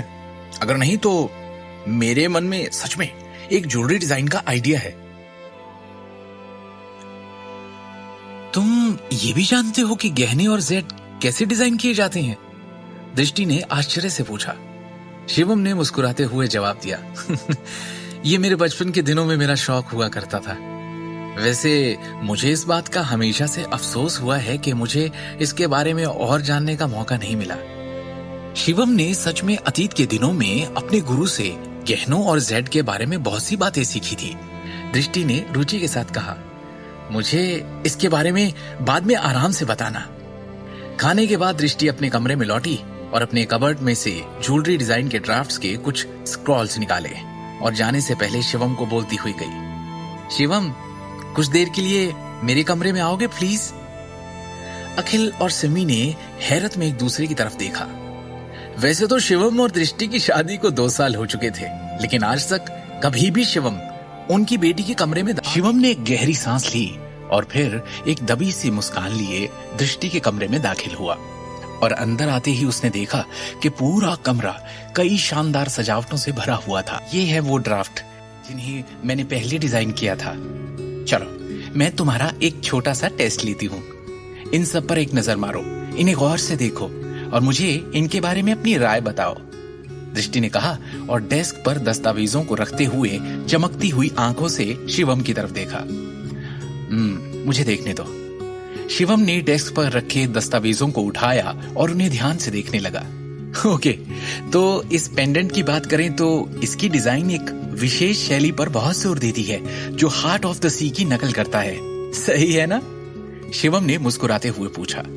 इस जेड पेंडेंट का डिजाइन सुबह के सूरज से प्रकाशित एक देवदार के पेड़ का प्रतीक है। इस विशिष्ट शिल्प में यथार्थवाद की ओर झुकाव के बावजूद ऐसा लगता है कि ये महान भावना से भरा हुआ है। और इस सोने के हार के डिजाइन को गौर से देखें तो ये क्लासिक्स के लिए सही रहता है और इसके कारीगर को उत्कृष्ट एम्बेडिंग कौशल की आवश्यकता होती है। शिवम, मैंने तुमसे गहनों के बारे में इतनी जानने की उम्मीद नहीं की थी, दृष्टि ने कोमल स्वर में कहा और उसने आज पहली बार शिवम को एक अलग रोशनी में देखा। शिवम बस मुस्कुरा दिया और उसने कुछ और नहीं कहा। दृष्टि ने गंभीरता से कहा, वास्तव में मेरे पास एक ऐसा डिजाइन था जिससे मैं पहले बहुत संतुष्ट थी, लेकिन हमेशा बस सोचती रह गई और मुझे इसे बनाने का अवसर कभी नहीं मिला। गहने के इस डिजाइन के लिए बहुत महंगे हीरे की आवश्यकता होती है और ना तो मेरे पास ऐसी सामग्री का प्रबंध करने की योग्यता थी और ना ही कंपनी ने मेरे प्रस्ताव को स्वीकार किया। ये एक ऐसा डिजाइन है जिस पर मुझे सबसे अधिक गर्व है, हालांकि मुझे अभी तक इसके लिए एक अच्छे नाम के बारे में सोचना है, दृष्टि ने कहा और वो ड्राफ्ट शिवम को सौंप दिया। शिवम ने वो दस्तावेज लिया और उसे ध्यान से देखते हुए उसका गंभीरता से विश्लेषण किया। जितना अधिक उसने डिजाइन को गौर से देखा और देखता रहा, उतना ही उस डिजाइन ने उसे चकित कर दिया। उस ड्राफ्ट का विश्लेषण करने के बाद उसके लिए यह स्पष्ट था कि दृष्टि के पास गहनों के डिजाइन में असाधारण प्रतिभा थी। सच कहूं तो मुझे लगता है कि तुम इसके डिजाइन में एक चाप और उससे भी अधिक बारीक नक्काशी जोड़ सकती हो। सामग्री के संदर्भ में हमारे पास अभी भी उच्च अंत रंगीन हीरे का उपयोग करने के अलावा कोई विकल्प नहीं है। इसके अलावा हमें सामग्री की आवश्यकता होगी, आकार में बड़ी होनी चाहिए, शिवम ने सुझाव दिया। मैं जानती हूं, लेकिन क्या इसे बनाना बहुत महंगा नहीं होगा? इसकी लागत के अलावा इसका उत्पादन करना भी बेहद मुश्किल होगा, दृष्टि ने झिझकते हुए कहा। मुझे लगता है सब आराम से हो जाना चाहिए, शिवम ने उसे आश्वस्त किया। तुम्हें बस अपने आप में और अधिक आत्मविश्वास रखने की आवश्यकता है। इसे दुनिया के सर्वश्रेष्ठ गहनों के रूप में सोचने का प्रयास करो। दृष्टि ने शिवम को अपनी चमचमाती आंखों से देखते हुए ध्यान से सुना। दोनों ने आधे घंटे तक उत्साह से बातें की। अंत में गहनों के अंतिम डिजाइन को अंतिम रूप दिया गया। दृष्टि ने डिजाइन के ढांचे को देखते हुए एक संतुष्ट अभिव्यक्ति प्रकट की। ये तो बहुत अच्छा है शिवम, गहनों के डिजाइन के लिए तुम्हारी समझ और जानकारी बहुत ही उम्दा है, दृष्टि ने शिवम की प्रशंसा की। मैंने फैसला कर लिया है, मैं इस डिजाइन को एक कदम के रूप में इस्तेमाल करूंगी और अध्यक्ष विक्रम टोकस को इसका प्रस्ताव दूंगी। लेकिन हम इसे नाम क्या देंगे? दृष्टि ने थपथपाया और कुछ देर सोचा। शिवम ने भी कुछ देर सोचा और सुझाव दिया, विश्व के राजा। दुनिया का राजा? दृष्टि ने पूछा। दुनिया का राजा, दृष्टि ने उत्साह से कहा। मैं यही नाम रखूंगी, विश्व के राजा। ये हैं। और इस तरह दृष्टि ने पेंडेंट के नाम पर फैसला किया। डिजाइन के ड्राफ्ट को जल्दी से छांटते हुए दृष्टि ने अपना प्रस्ताव अध्यक्ष विक्रम को ईमेल के माध्यम से भेजा। उसी दिन अपने परिवार के साथ रात का खाना खत्म करने के बाद आखिरकार उसे जवाब मिला। विक्रम ने ईमेल में कहा, विचार काफी रचनात्मक है, कल कंपनी में आए और मुझसे मेरे ऑफिस में मिले। दृष्टि को उसके डिजाइन के अप्रूवल की खबर मिलते ही उसमें उत्साह की लहर फूट पड़ी। अगले दिन सुबह दृष्टि के बहुत मनाने और रिक्वेस्ट करने पर शिवम भी उसके साथ कंपनी गया। जल्दी ही टैक्सी नारंग एम्पायर टावर पर आ गई और जल्दी ही वो दोनों कार से उतरे और लिफ्ट में आए। वो आखिरकार कंपनी के अंदर आ गए। जैसे ही वो दोनों कार्यालय की इमारत में गए, उन्हें अचानक उपस्थित सभी लोगों की अजीब निगाहें देखने को मिली। दृष्टि, तुम तो मार्केटिंग डिपार्टमेंट में हो ना? तुम्हें यहाँ आने की अनुमति किसने दी? ये कंपनी के मैनेजमेंट विभाग का कार्यालय है। क्या तुम कंपनी में अपनी वर्तमान स्थिति से अवगत नहीं हो?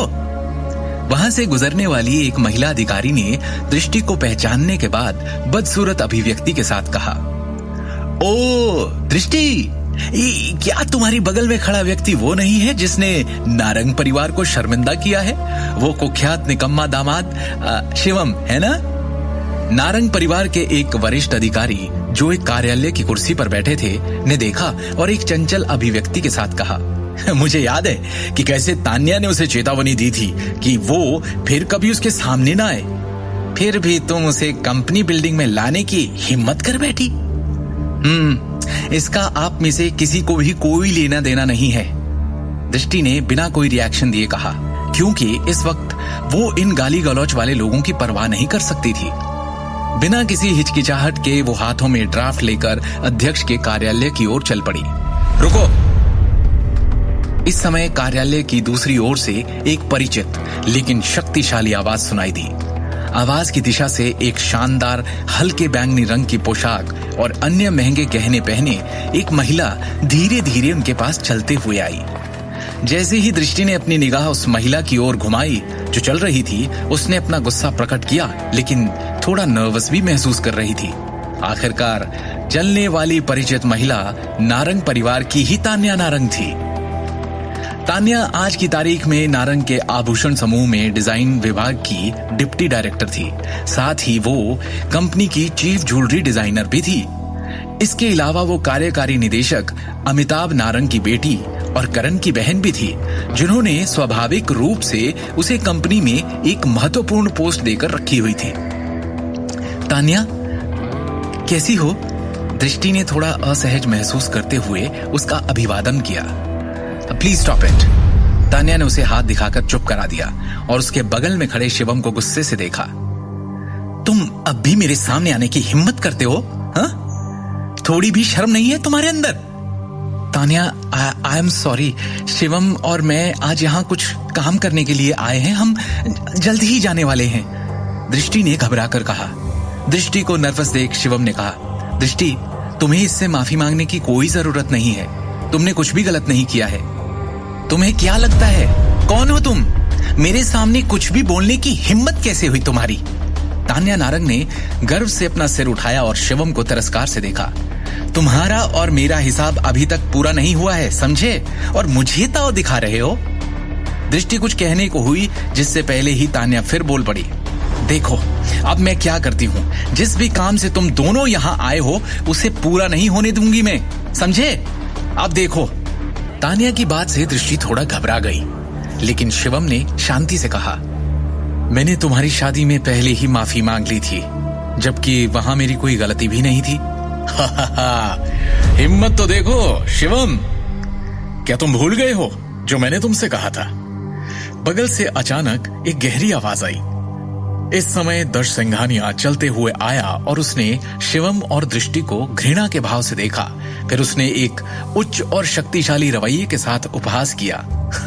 क्या तुमने सोचा था कि तुम केवल एक माफी के साथ निपट जाओगे? क्या तुम इन पिछले कुछ दिनों के बाद अपना सरनेम भूल गए हो?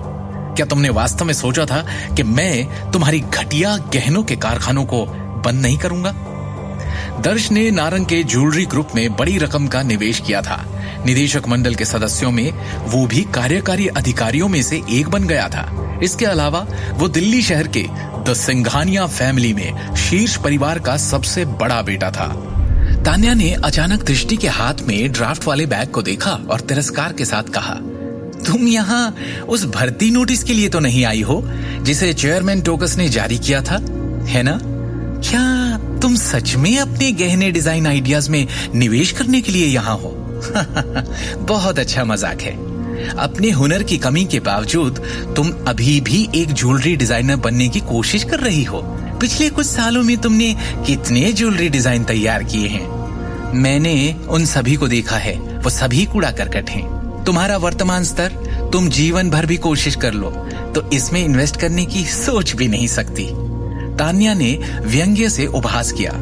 दृष्टि, मेरी कंपनी के डिजाइन विभाग के उप निदेशक और मुख्य ज्वेलरी डिजाइनर के रूप में मैं आधिकारिक तौर पर तुम्हें इस इमारत को अभी इसी वक्त छोड़ने का ऑर्डर देती हूँ। तान्या ने अहंकार में कहा, तुम्हारा डिजाइन आइडिया रिजेक्ट कर दिया गया है। तान्या, तुम, मेरी बात तुम ही थी जिसने मेरे पिछले सभी ड्राफ्ट्स को रिजेक्ट कर दिया था? दृष्टि ने घटनाओं के मोड़ के बारे में पूरी तरह से अविश्वास में पूछा। क्या हुआ? क्या तुम अभी भी आश्वस्त नहीं हो? तान्या ने उपहास किया और गर्व से दृष्टि की तरफ देखा। क्या तुम सच में एक पेशेवर डिजाइनर के रूप में मेरे शब्दों पर संदेह कर रही हो? मैं पूरे दिल्ली शहर में शीर्ष ज्वेलरी डिजाइनर्स में से एक हूँ। दूसरी ओर तुमने अभी तक किसी भी प्रकार के रिजल्ट्स नहीं दिए हैं। यहाँ किस बारे में बहस हो रही है? अचानक ऑफिस में एक गहरी और गरिमापूर्ण आवाज सुनाई दी। सबने उस आवाज की दिशा में देखा और पाया कि चेयरमैन विक्रम टोकस अपने कैबिन से निकलकर बाहर आया और उसने धीरे से तान्या और दर्श पर अपनी निगाहें घुमाई। तान्या और दर्श का जो क्षणिक आत्मविश्वास था वो तुरंत ही घबराहट और डर में बदल गया। चेयरमैन सर, कोई बड़ी बात नहीं है, बस एक छोटी सी बात है। क्योंकि कुछ लोग हैं जो कंपनी के नियमों को नहीं समझते हैं, मैं बस उन्हें सबक सिखाने की कोशिश कर रहा था, दर्श ने कहा। ओह, विक्रम ने दर्श की ओर देखा और पूछा, कौन है जो नियमों को नहीं जानते? दर्श ने तुरंत उत्तर दिया, असल में ये मार्केटिंग विभाग में एक छोटी क्लर्क है और इसका नाम दृष्टि है। ये बिना अनुमति के कंपनी के उच्च अधिकारियों के कार्यालय में आई थी, बस इसीलिए मैं उसे सही तरह से समझा रहा था। इसे मैंने ही मिलने के लिए बुलाया है। क्या आपको इसमें कोई दिक्कत है? विक्रम ने शांति से कहा। साथ ही मैं ये स्पष्ट कर दूं कि ये एक कार्यालय है। एक वरिष्ठ नेता के रूप में आपको क्या लगता है कि आप ऐसी जगह पर हंगामा करके क्या दिखाना चाह रहे हैं? मैं नहीं चाहता कि कोई भी कार्यालय में अनावश्यक शोर करे। अगर भविष्य में ऐसा कुछ भी हुआ तो तुम दोनों इस ऑफिस से बाहर निकाले जाओगे। ये कहने के बाद विक्रम ने एक मुस्कान के साथ दृष्टि की ओर देखा। विक्रम ने कहा, मिसेस दृष्टि, तो मैंने कल वो डिजाइन आइडिया देखा जो आपने मुझे मेल किया था और मैं काफी प्रभावित हुआ। मेरे ऑफिस में आइए जिससे हम आपके डिजाइन के विवरण के बारे में बात कर सकें। जी धन्यवाद विक्रम सर, दृष्टि ने गंभीरता से कहा और फिर तान्या, दर्श और अन्य लोगों पर ध्यान नहीं देते हुए विक्रम ने आगे की चर्चा के लिए दृष्टि और शिवम को अपने कार्यालय में ले जाने की पहल की। तान्या ने गुस्से से भरे भाव से शिवम और दृष्टि की पीठ की ओर देखते हुए ठिठोली की। उसकी किस्मत उसका साथ दे गई। उसके टैलेंट के साथ वो ऐसे गहने डिजाइन करने की सोच भी कैसे सकती है जिसे चेयरमैन पसंद करेंगे। दर्श ने धीमी आवाज में कहा, अरे चेयरमैन को ज्वेलरी की बिल्कुल भी नॉलेज नहीं है, उन्हें गहनों के डिजाइन के बारे में कुछ भी कैसे पता चलेगा। उन दोनों को उम्मीद नहीं थी कि चेयरमैन विक्रम दृष्टि की मदद करेंगे और यहाँ तक कि उन्हें पूरे कार्यालय के सामने शर्मिंदा भी करेंगे। अपने बेकार डिजाइनों के लिए दृष्टि का सिर्फ उपहास करने के बाद तान्या को उतना बुरा नहीं लग रहा था जितना उसे कंपनी के इतने सारे हायर ऑफिशियल के सामने चेयरमैन ने दृष्टि के डिजाइन की जो तारीफ की उससे लग रहा था। डोंट वरी तान्या, दृष्टि के अनुभव के साथ ये एक चमत्कार ही होगा अगर चेयरमैन ने उसे अपने वर्तमान मानक के साथ इंटर्नशिप की पेशकश भी कर दी तो। नारंग परिवार के वरिष्ठ अधिकारियों में से एक ने दिलासा देते हुए कहा, चाहे कुछ भी हो जाए, दृष्टि को आखिरकार आपके ऑर्डर ही सुनने होंगे। डिजाइन विभाग के प्रबंधकों में से एक ने कहा, बिल्कुल सही तान्या, तुम कंपनी की मुख्य आभूषण डिजाइनर हो। जब समय आएगा तो तुम दृष्टि को सिखा सकती हो कि वास्तविक आभूषण डिजाइन क्या है।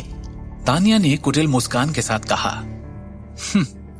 कंपनी में अलग दिखने के लिए गहनों के डिजाइन पर भरोसा करना बस एक सपना है। उधर अध्यक्ष के कार्यालय में विक्रम ने व्यक्तिगत रूप से दृष्टि और शिवम के लिए कॉफी तैयार की और उनके सामने कॉफी के कप्स रखे। इतना औपचारिक होने की जरूरत नहीं है, प्लीज आराम से बैठिए। विक्रम अपनी सीट पर लौट आया और एक विनम्र अभिव्यक्ति के साथ कहा, मैं विश्व के राजा के डिजाइन से बहुत संतुष्ट हूँ। मुझे आपसे जो ड्राफ्ट मिला है वो सबसे प्रभावशाली ड्राफ्ट्स में से एक है जिसे मैंने अब तक देखा है। Thank you Vikram sir. Shivam का परिचय कराने से पहले दृष्टि ने उन्हें धन्यवाद दिया। The king of the world को मैंने और मेरे बगल में बैठे इन्होंने, शिवम, हम दोनों ने डिजाइन किया था। ओह, विक्रम ने इम्प्रेस होते हुए कहा, क्या ये जो यहाँ बैठे हैं ये आपके पति हैं? दृष्टि सिर हिलाने से पहले एक पल के लिए झिझक गई। विक्रम ने मुस्कुराते हुए कहा, मैंने आज यहाँ आपको बुलाया है क्योंकि मैं आपको बताना चाहता था कि आपके गहने डिजाइन को पहले ही निदेशक मंडल द्वारा स्वीकार कर लिया गया है और कंपनी तैयार उत्पाद का उत्पादन करेगी। उस समय मैं चाहता हूं कि आप व्यक्तिगत रूप से इसके विकास और अनुसंधान की निगरानी करें। आप उस उत्पाद से संबंधित हर चीज के लिए पूरी तरह जिम्मेदार होंगी। मैं व्यक्तिगत रूप से जिम्मेदार होंगी? दृष्टि इस अप्रत्याशित प्रस्ताव से चकित रह गई। वो व्यक्तिगत रूप से अपने स्वयं के गहनों की उत्पादन प्रक्रिया की निगरानी कर सकती थी। ये कुछ ऐसा था जिसके बारे में सोचने की उसकी हिम्मत भी नहीं हुई थी। लेकिन मैं केवल प्रोडक्शन विभाग की एक कर्मचारी हूं और इस क्षेत्र में मेरा कोई अनुभव भी नहीं है। दृष्टि ने थोड़ा निराश होते हुए कहा, आपको इस बारे में चिंता करने की जरूरत नहीं है, विक्रम ने आश्वस्त किया। नारंग के आभूषण समूह के कार्यकारी अध्यक्ष के रूप में मैं आधिकारिक तौर पर घोषणा करूंगा कि आपकी रचनात्मक डिजाइन मेरे स्टैंडर्ड्स को पूरा करती हैं। इस प्रकार मैं आपको कंपनी के डिजाइन विभाग के निदेशक और मुख्य डिजाइन अधिकारी के रूप में नियुक्त करूंगा। विक्रम ने स्पष्ट रूप से कहा, मैंने पहले ही डॉक्यूमेंट्स तैयार करवा लिए हैं, एक बार पढ़ लीजिए और अगर आप इनसे सहमत हैं, आपको सब सही लगता है तो इन पर साइन कर दीजिए और मैं निदेशक मंडल में आज और अभी ही इसकी घोषणा कर दूंगा। सच में, यदि आप चाहें तो आज ही आप निदेशक के कार्यालय में जा सकती हैं। चेयरमैन सर, आप मुझे मुख्य डिजाइन अधिकारी के रूप में नियुक्त करना चाहते हैं? दृष्टि के चेहरी होंठ खुले के खुले रह गए, क्योंकि उसे विक्रम की बातों पर विश्वास नहीं हो रहा था और उसे लगा जैसे वो सपना देख रही हो।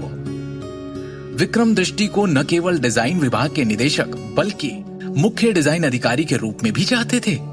ये कंपनी के डिजाइन विभाग में सर्वोच्च अधिकार के साथ महत्वपूर्ण पद थे। यहां पहुंचने से पहले उसने ऐसे अवसरों को हासिल करने के बारे में कभी सपने में भी नहीं सोचा होगा।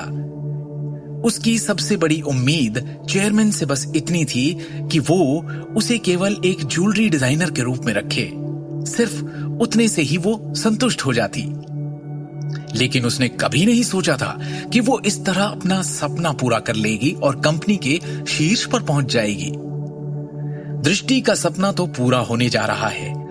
विक्रम ने जो प्रस्ताव दिया वो अब भी दृष्टि को एक सपने सा लग रहा था।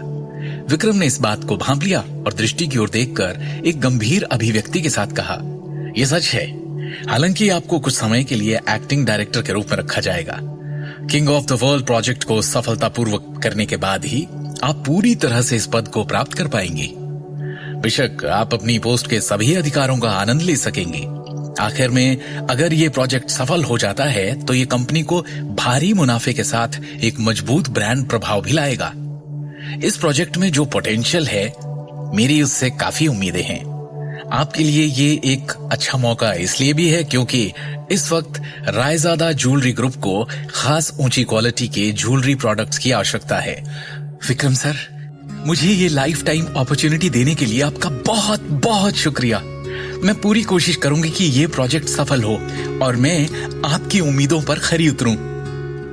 आपको मुझे शुक्रिया कहने की जरूरत नहीं है। विक्रम ने मुस्कुराते हुए शिवम की ओर देखा।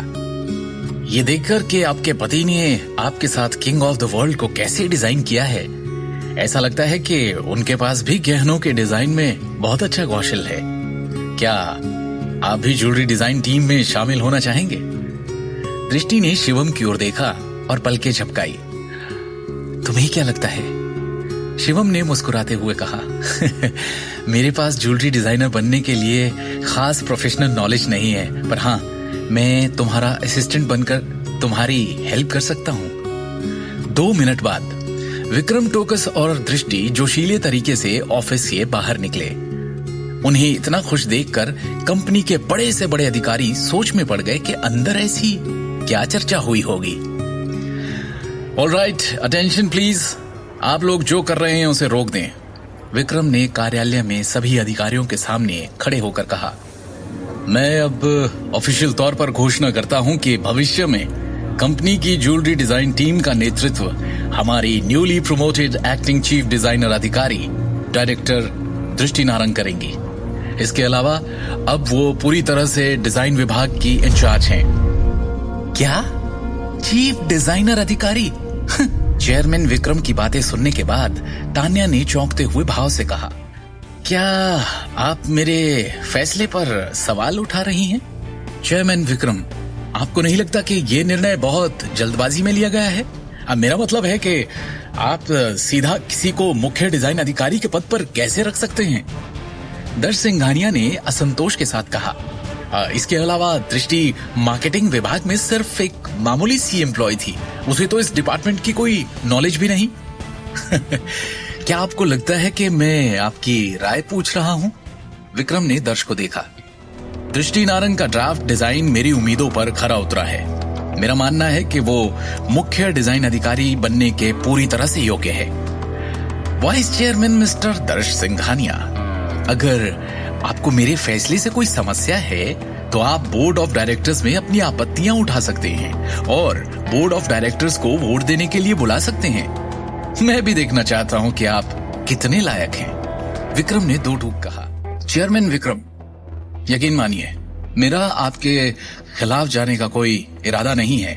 उससे क्या मिल जाएगा मुझे तो हमारे ग्रुप के विकास की चिंता है, दर्श ने स्पष्ट रूप से कहा। हालांकि उसने विक्रम के फैसले का खंडन नहीं किया, पर वो उस फैसले से सहमत भी नहीं था। विक्रम ने उपहास किया और धीरे से कहा, आपको मेरे फैसले से एतराज है, अच्छी बात है, किसी को तो होना चाहिए, पर अभी मेरे पास एक उससे भी ज्यादा जरूरी बात है जिसकी घोषणा करनी है। मैंने तय किया है कि कंपनी का एक्सपेंशन अब मुख्य रूप से नए डिजाइन की ज्वेलरी बनाने और बड़ी मात्रा में क्रिएटिव डिजाइन ड्राफ्ट्स इकट्ठे में ध्यान केंद्रित करेगा। किंग ऑफ द वर्ल्ड को व्यक्तिगत रूप से दृष्टि नारंग द्वारा डिजाइन किया गया था, जिसे आधिकारिक तौर पर हमारी कंपनी के प्रोजेक्ट्स में से एक के रूप में स्थापित किया जा चुका है। ये 10 मिलियन का ज्वेलरी प्रोजेक्ट भी हमारी newly promoted acting chief design अधिकारी दृष्टि नारंग ही संभालेंगी। विक्रम ने कठोर अभिव्यक्ति के साथ कहा। इसके अलावा कंपनी अपने नवीनतम ज्वेलरी डिजाइन को जनता के लिए जारी करने के लिए 1 महीने के समय में एक ज्वेलरी प्रदर्शनी का आयोजन करेगी। इस समय के दौरान कंपनी में कोई भी नए ज्वेलरी प्रोजेक्ट विकसित कर सकता है और कंपटीशन में भाग ले सकता है। इस प्रदर्शनी में जो भी पहला स्थान प्राप्त करेगा वो कंपनी का आधिकारिक मुख्य डिजाइन अधिकारी बन जाएगा। तो विक्रम ने एक छोटा विराम लिया और अपनी निगाहें घुमाई और आगे बढ़ने से पहले तान्या और दर्श की ओर एक चालाक मुस्कान की गोली मार दी। अगर आप मेरे फैसले से असंतुष्ट हैं तो आप बोलने के लिए अपनी ताकत का इस्तेमाल कर सकते हैं। 80 करोड़ का एक ज्वेलरी प्रोजेक्ट? तान्या ने हक्की बक्की होकर पूछा। बिल्कुल नहीं।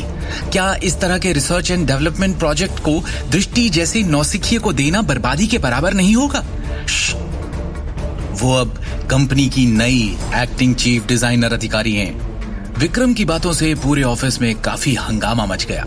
मौजूद सभी प्रबंधन कर्मचारी बहुत आश्चर्यचकित थे। वो आपस में ही चर्चा कर रहे थे। सबके अलग अलग भाव थे। उन सभी को ईर्ष्या हो रही थी कि दृष्टि को इतना बड़ा प्रोजेक्ट संभालने का अवसर मिला, लेकिन सामने किसी की भी सीधे चेयरमैन विक्रम टोकस से सवाल करने की हिम्मत नहीं हुई, जैसे कि दर्श कर बैठा था।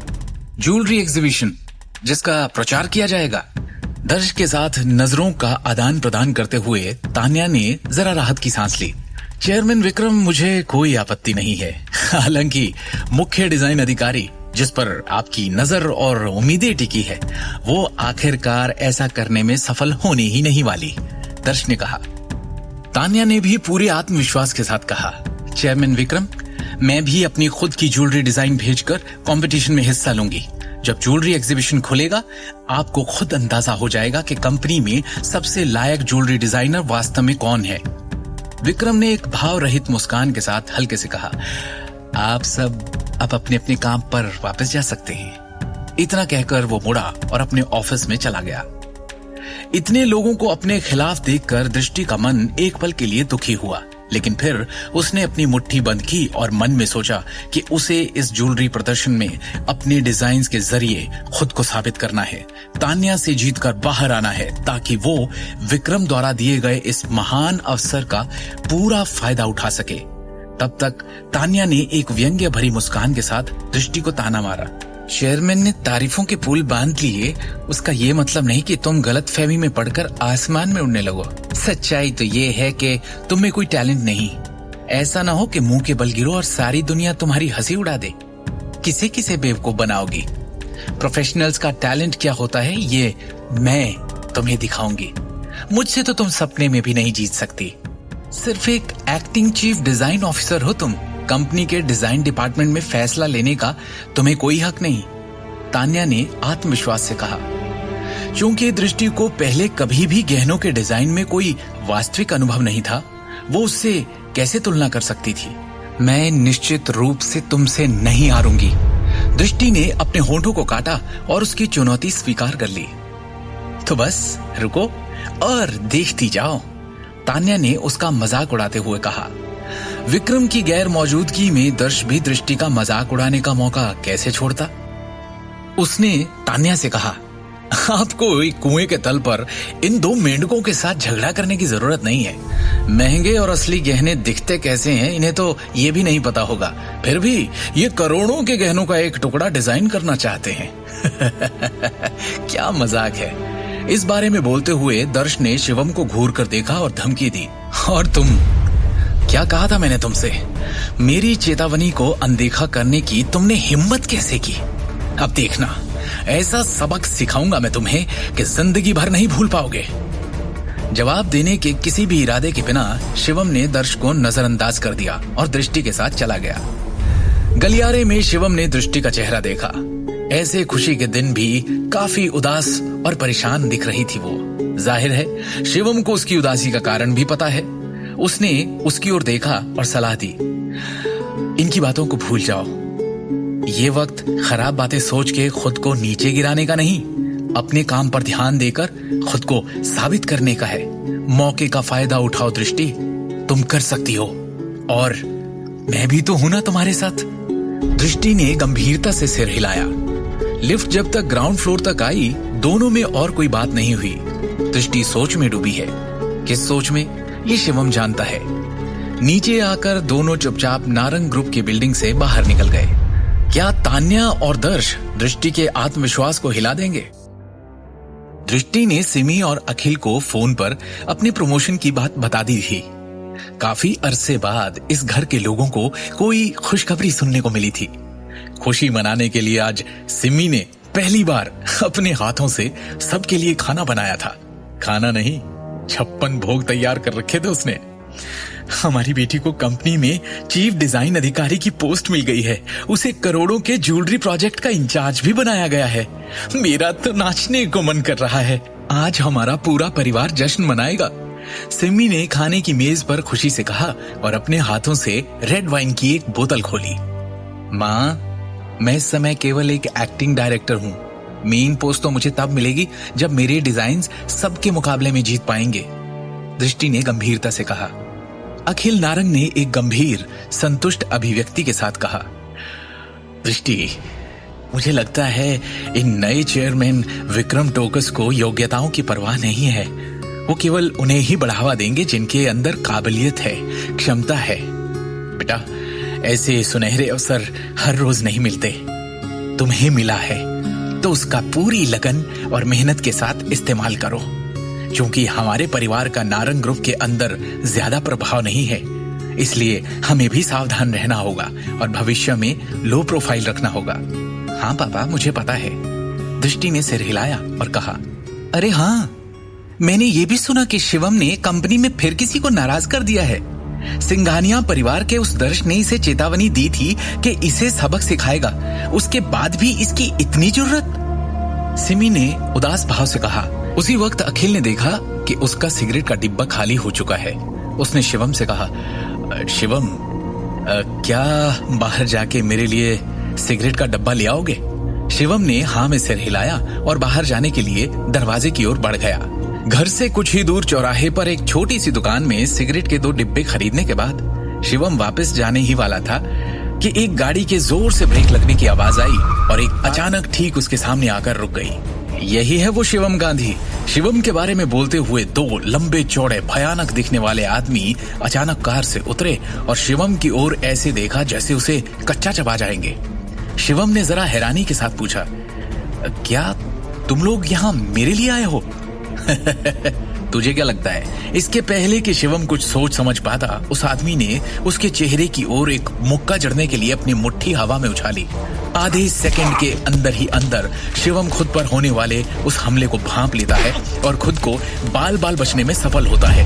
दोनों हमलावरों की तेजता और गति को देखते हुए उसे एहसास हो गया था कि ये दोनों किसी के भेजे हुए भाड़े के लड़ाके थे, जिन्होंने लड़ाई में प्रोफेशनल ट्रेनिंग ले रखी थी। जैसे ही दोनों आदमियों ने बाघों की तरह भयंकर भाव प्रकट किए, वो दोनों तरफ से एक साथ शिवम की ओर दौड़े और उसके घुटने पर भयानक लात मारी।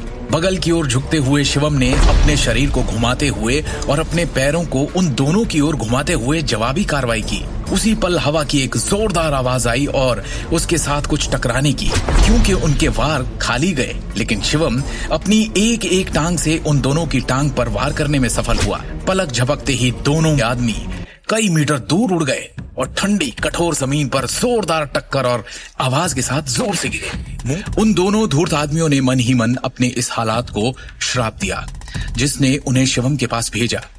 इस नौकरी को स्वीकार करने के पहले वो वास्तव में मानते थे कि उन्हें हराना किसी के बस की बात नहीं। शिवम के कौशल को इन दोनों ने ही काफी कम आंक लिया था। तुम दोनों को यहां किसने भेजा, बोलो? शिवम, जो अभी तक इन दोनों आदमियों के प्रति भावहीन था, अचानक उनकी तरफ ठंडी और तीखी नजर का चुभ जाने वाला तीर छोड़ता है। उसकी आंखों में सवार खून देखकर और ठिठुरन भरी आवाज सुनकर उन दोनों गुंडों की रूह कांप गई। ये देख शिवम ने उन पर निगाहें और पैनी कर दी। तक्षक महल के वंशज के रूप में वो स्वाभाविक रूप से जानता था कि अनगिनत लोग उसके ठिकाने की तलाश में थे। यही वजह है कि वो अपने पीछे कभी कोई ऐसा सुराग नहीं छोड़ता था जिसका इस्तेमाल उसके दुश्मन उसका पता लगाने के लिए कर सकते थे। और सबसे बड़ी और महत्वपूर्ण बात, ये क्षेत्र वो शहर था जहां दृष्टि का परिवार रहता था। उनमें से एक गुंडे ने कांपती हुई आवाज में कहा, हमारी आपसे कोई दुश्मनी नहीं है, हम तो बस हमारे बॉस के ऑर्डर पे काम करते हैं। दूसरे गुंडे ने उतनी ही खौफ के साथ कहा, और हमें ऑर्डर देने वाले भाई जी हैं, इसलिए बेहतर है कि आप लापरवाही से काम ना करें, वरना वो आपका जीना मुश्किल कर देंगे। शिवम को पहले जरा हैरानी हुई, फिर उसने एक पल के लिए सोचा, गाजियाबाद का जगनपुरी? हाँ, हम गाजियाबाद जिले के भाईजी जगनपुरी के लिए काम करते हैं। चूंकि आपने भाईजी की उपाधि के बारे में सुना है, इसलिए आपको अपने कदम जरा फूंक फूंक कर रखने चाहिए। जब उन गुंडों में से एक ने देखा कि शिवम ने भाईजी यानी पुरी के नाम के बारे में सुना है, तो उसका स्वर और भी कठोर हो गया। शिवम ने एक व्यंग्य भरी हंसी हंसी। जगनपुरी गाजियाबाद जिले का लोकल डॉन काला बाजार में कई गैर कानूनी व्यवसायों के नियंत्रण में था। न केवल उसके पास धन और प्रभाव दोनों थे, बल्कि दिल्ली शहर में भी उसके अत्याचारों के काफी खौफनाक चर्चे थे। पुरी ने तुम दोनों को यहाँ क्यों भेजा? शिवम ने गरजते हुए पूछा। दोनों गुंडों की घिघियां बंद गई। जाहिर था कि वो शिवम के सवाल का जवाब नहीं देना चाहते। खौफ एक बार फिर उनकी आंखों में हिलोरे मारने लगा और साथ आई एक झन्नाटेदार थप्पड़ की आवाज। मेरे धैर्य को चुनौती मत दो। जब उन्होंने महसूस किया कि नुकीले खंजर सी आंखें उन्हें घूर रही है, तो उनमें से किसी ने भी उसे सीधे उसकी आंखों में देखने की हिम्मत नहीं की। चारों ओर से घिरे चूहे की तरह घबराए हुए उन्हें एहसास हो गया था कि यहाँ से भागना मुमकिन नहीं है और कोई चारा नहीं है। ये सोचकर दोनों में से एक गुंडे ने सर झुकाकर कहा, भाई जी ने हमें एक दिन छतरपुर जिले पर निगरानी रखने का आदेश दिया था। हमें ऑर्डर मिला था कि दृष्टि नारंग के परिवार का कोई भी सदस्य घर से बाहर निकले, हम उन्हें बांध कर उठा लें। वो हाथापाई करे तो उन्हें वहीं खत्म कर दें। भाई जी उन्हें उठवाकर उनके साथ क्या करना चाहते हैं, इसका हमें सच में अंदाजा नहीं। मुझे पुरी के पास ले चलो, शिवम ने ठंडे स्वर में कहा। उसे लग रहा था उसे दृष्टि के परिवार को जल्दी ही किसी सुरक्षित जगह ले जाना होगा, क्योंकि छतरपुर में दुश्मनों की नजर अब उन पर थी। भले ही इन गुंडों ने तक्षक विद्या सीख रखी है, पर शिवम के सामने ये नौसिखिए थे। इस बात से शिवम को एहसास हुआ कि प्राचीन मार्शल आर्ट की दुनिया के लोगों को अभी तक उसके ठिकाने का पता नहीं चल पाया है। शिवम ने फैसला कर लिया कि वो जगनपुरी से मिलेगा और इन सब के पीछे जो भी है वो उसे ढूंढ कर रहेगा। शिवम की शक्तिशाली मार्शल पावर को प्रत्यक्ष रूप से देखने के बाद दोनों गुंडों ने विरोध करने की हिम्मत नहीं की और आज्ञाकारी ढंग से शिवम को साथ लेकर वहां से चल दिए। 20 मिनट बाद गुंडों के नेतृत्व के बाद शिवम स्काई टावर की तीसरी मंजिल तक जाने के लिए आगे बढ़ा।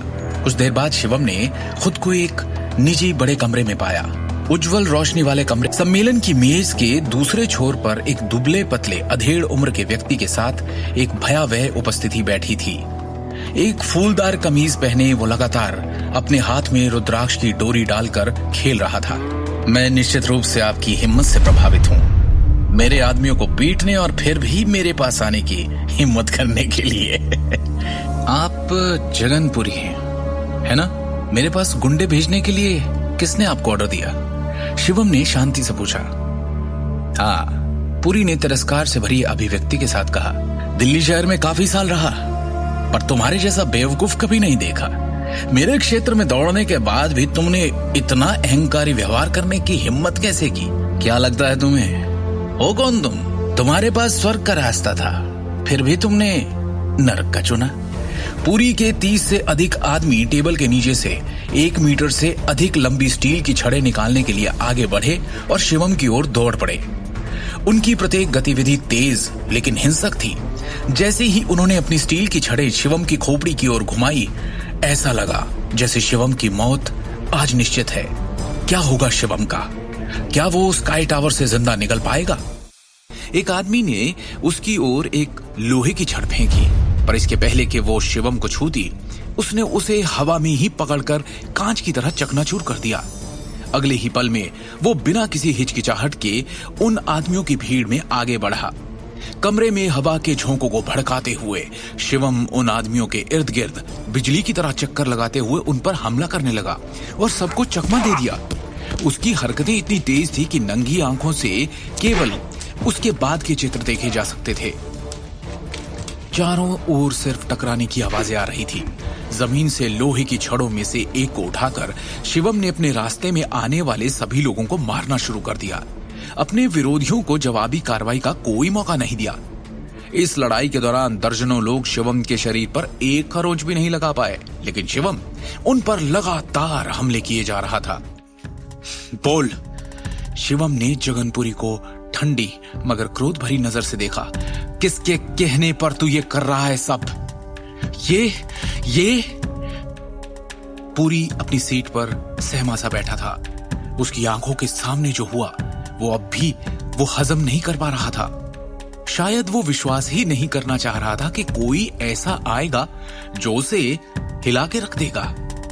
उसे जो जानकारी मिली थी उसके अनुसार शिवम गांधी एक मामूली आदमी और निकम्मा दामाद था, और जो जमीन पर पड़े थे वो निर्दयी हिंसक गुंडे कई जान ले चुके थे, खून का स्वाद चख चुके थे और कोई उन्हें आज तक छू भी नहीं सका था।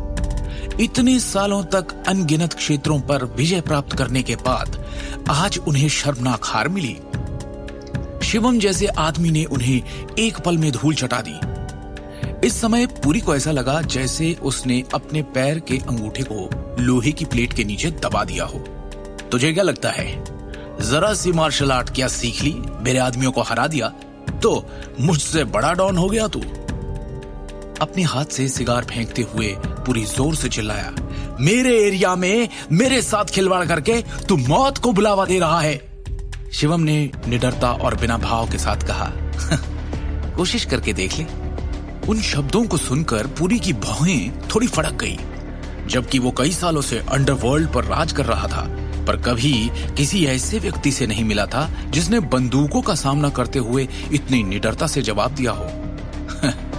ऐसा है तो तेरी इच्छा पूरी किए देता हूं। पुरी ने ये कहकर क्रूरता से अपने दांत पीस लिए और बिना किसी हिचकिचाहट के ट्रिगर खींच दिया। गोली चलने की आवाज हवा में गूंजी। ठंडी स्टील बैरल से चमचमाती बुलेट धुएं के गुबार के साथ तेजी से शिवम की दिशा में निकली। पर हैरानी की बात यह थी कि गोली के आवाज के साथ ही डरने के बजाय शिवम ने अचानक अपने भावहीन चेहरे पर एक खतरनाक मुस्कान प्रकट की। उसने एक हरकत की और पल भर में ही अपनी जगह से गायब हो गया, अपने पीछे केवल एक छवि छोड़कर। नतीजतन शॉट अपने लक्ष्य से चूक गया। ये पुरी के विश्वास से परे था। वो भौचक्का रह गया। पलक झपकते ही शिवम अचानक एक भूत की तरह पुरी की तरफ आ गया था। शिवम ने पुरी का ऐसा हाल किया था कि उसका गुलाबी चेहरा पीला पड़ चुका था। उसने सपने में भी नहीं सोचा था कि उसके आदमी तो दूर, शिवम उसकी गोली तक को चकमा दे देगा, वो भी इतनी फुर्ती के साथ। इतना ही नहीं, शिवम ने उसे निशस्त्र भी कर दिया था। शिवम खतरनाक तरीके से धीरे धीरे पुरी की ओर चलने लगा। क्या क्या क्या, क्या चाहते हो? मेरे करीब मत आओ। पुरी ने गिड़गिड़ाते हुए जैसे ही चिल्लाकर ये कहा, उसकी आंखों में ऐसा खौफ दिखा जैसे उसके सामने इंसान नहीं शैतान चल कर आ रहा हो। गलत मत समझो शिवम भाई, मेरा तुम्हें मारने का कोई इरादा नहीं था। कसम से मैं तो बस चेतावनी देना चाहता था। चेतावनी? पुरी को अपनी किए पर पछतावा होने लगा। उसने कुछ सोचा, फिर शिवम की ओर उसकी आंखों में देखा। क्या आप एक प्राचीन मार्शल आर्टिस्ट हैं? पुरी ने झिझकते हुए पूछा। ओह! शिवम जरा चौंका, क्योंकि उसे उम्मीद नहीं थी कि जगनपुरी के पास प्राचीन मार्शल कलाकारों का ज्ञान होगा। तुम प्राचीन मार्शल कलाकारों के बारे में भी जानते हो? मतलब है मुझे लगा ही था। पुरी खुद से ही ये सोचकर बड़बड़ाया कि इस बात में कोई ताज्जुब नहीं कि वो शिवम से हार गया। एक वक्त पर पुरी ने पड़ोसी प्रांत में एक पहुंचे हुए नामी आदमी से दोस्ती की थी और उससे कुछ प्राचीन मार्शल आर्ट सीखे थे।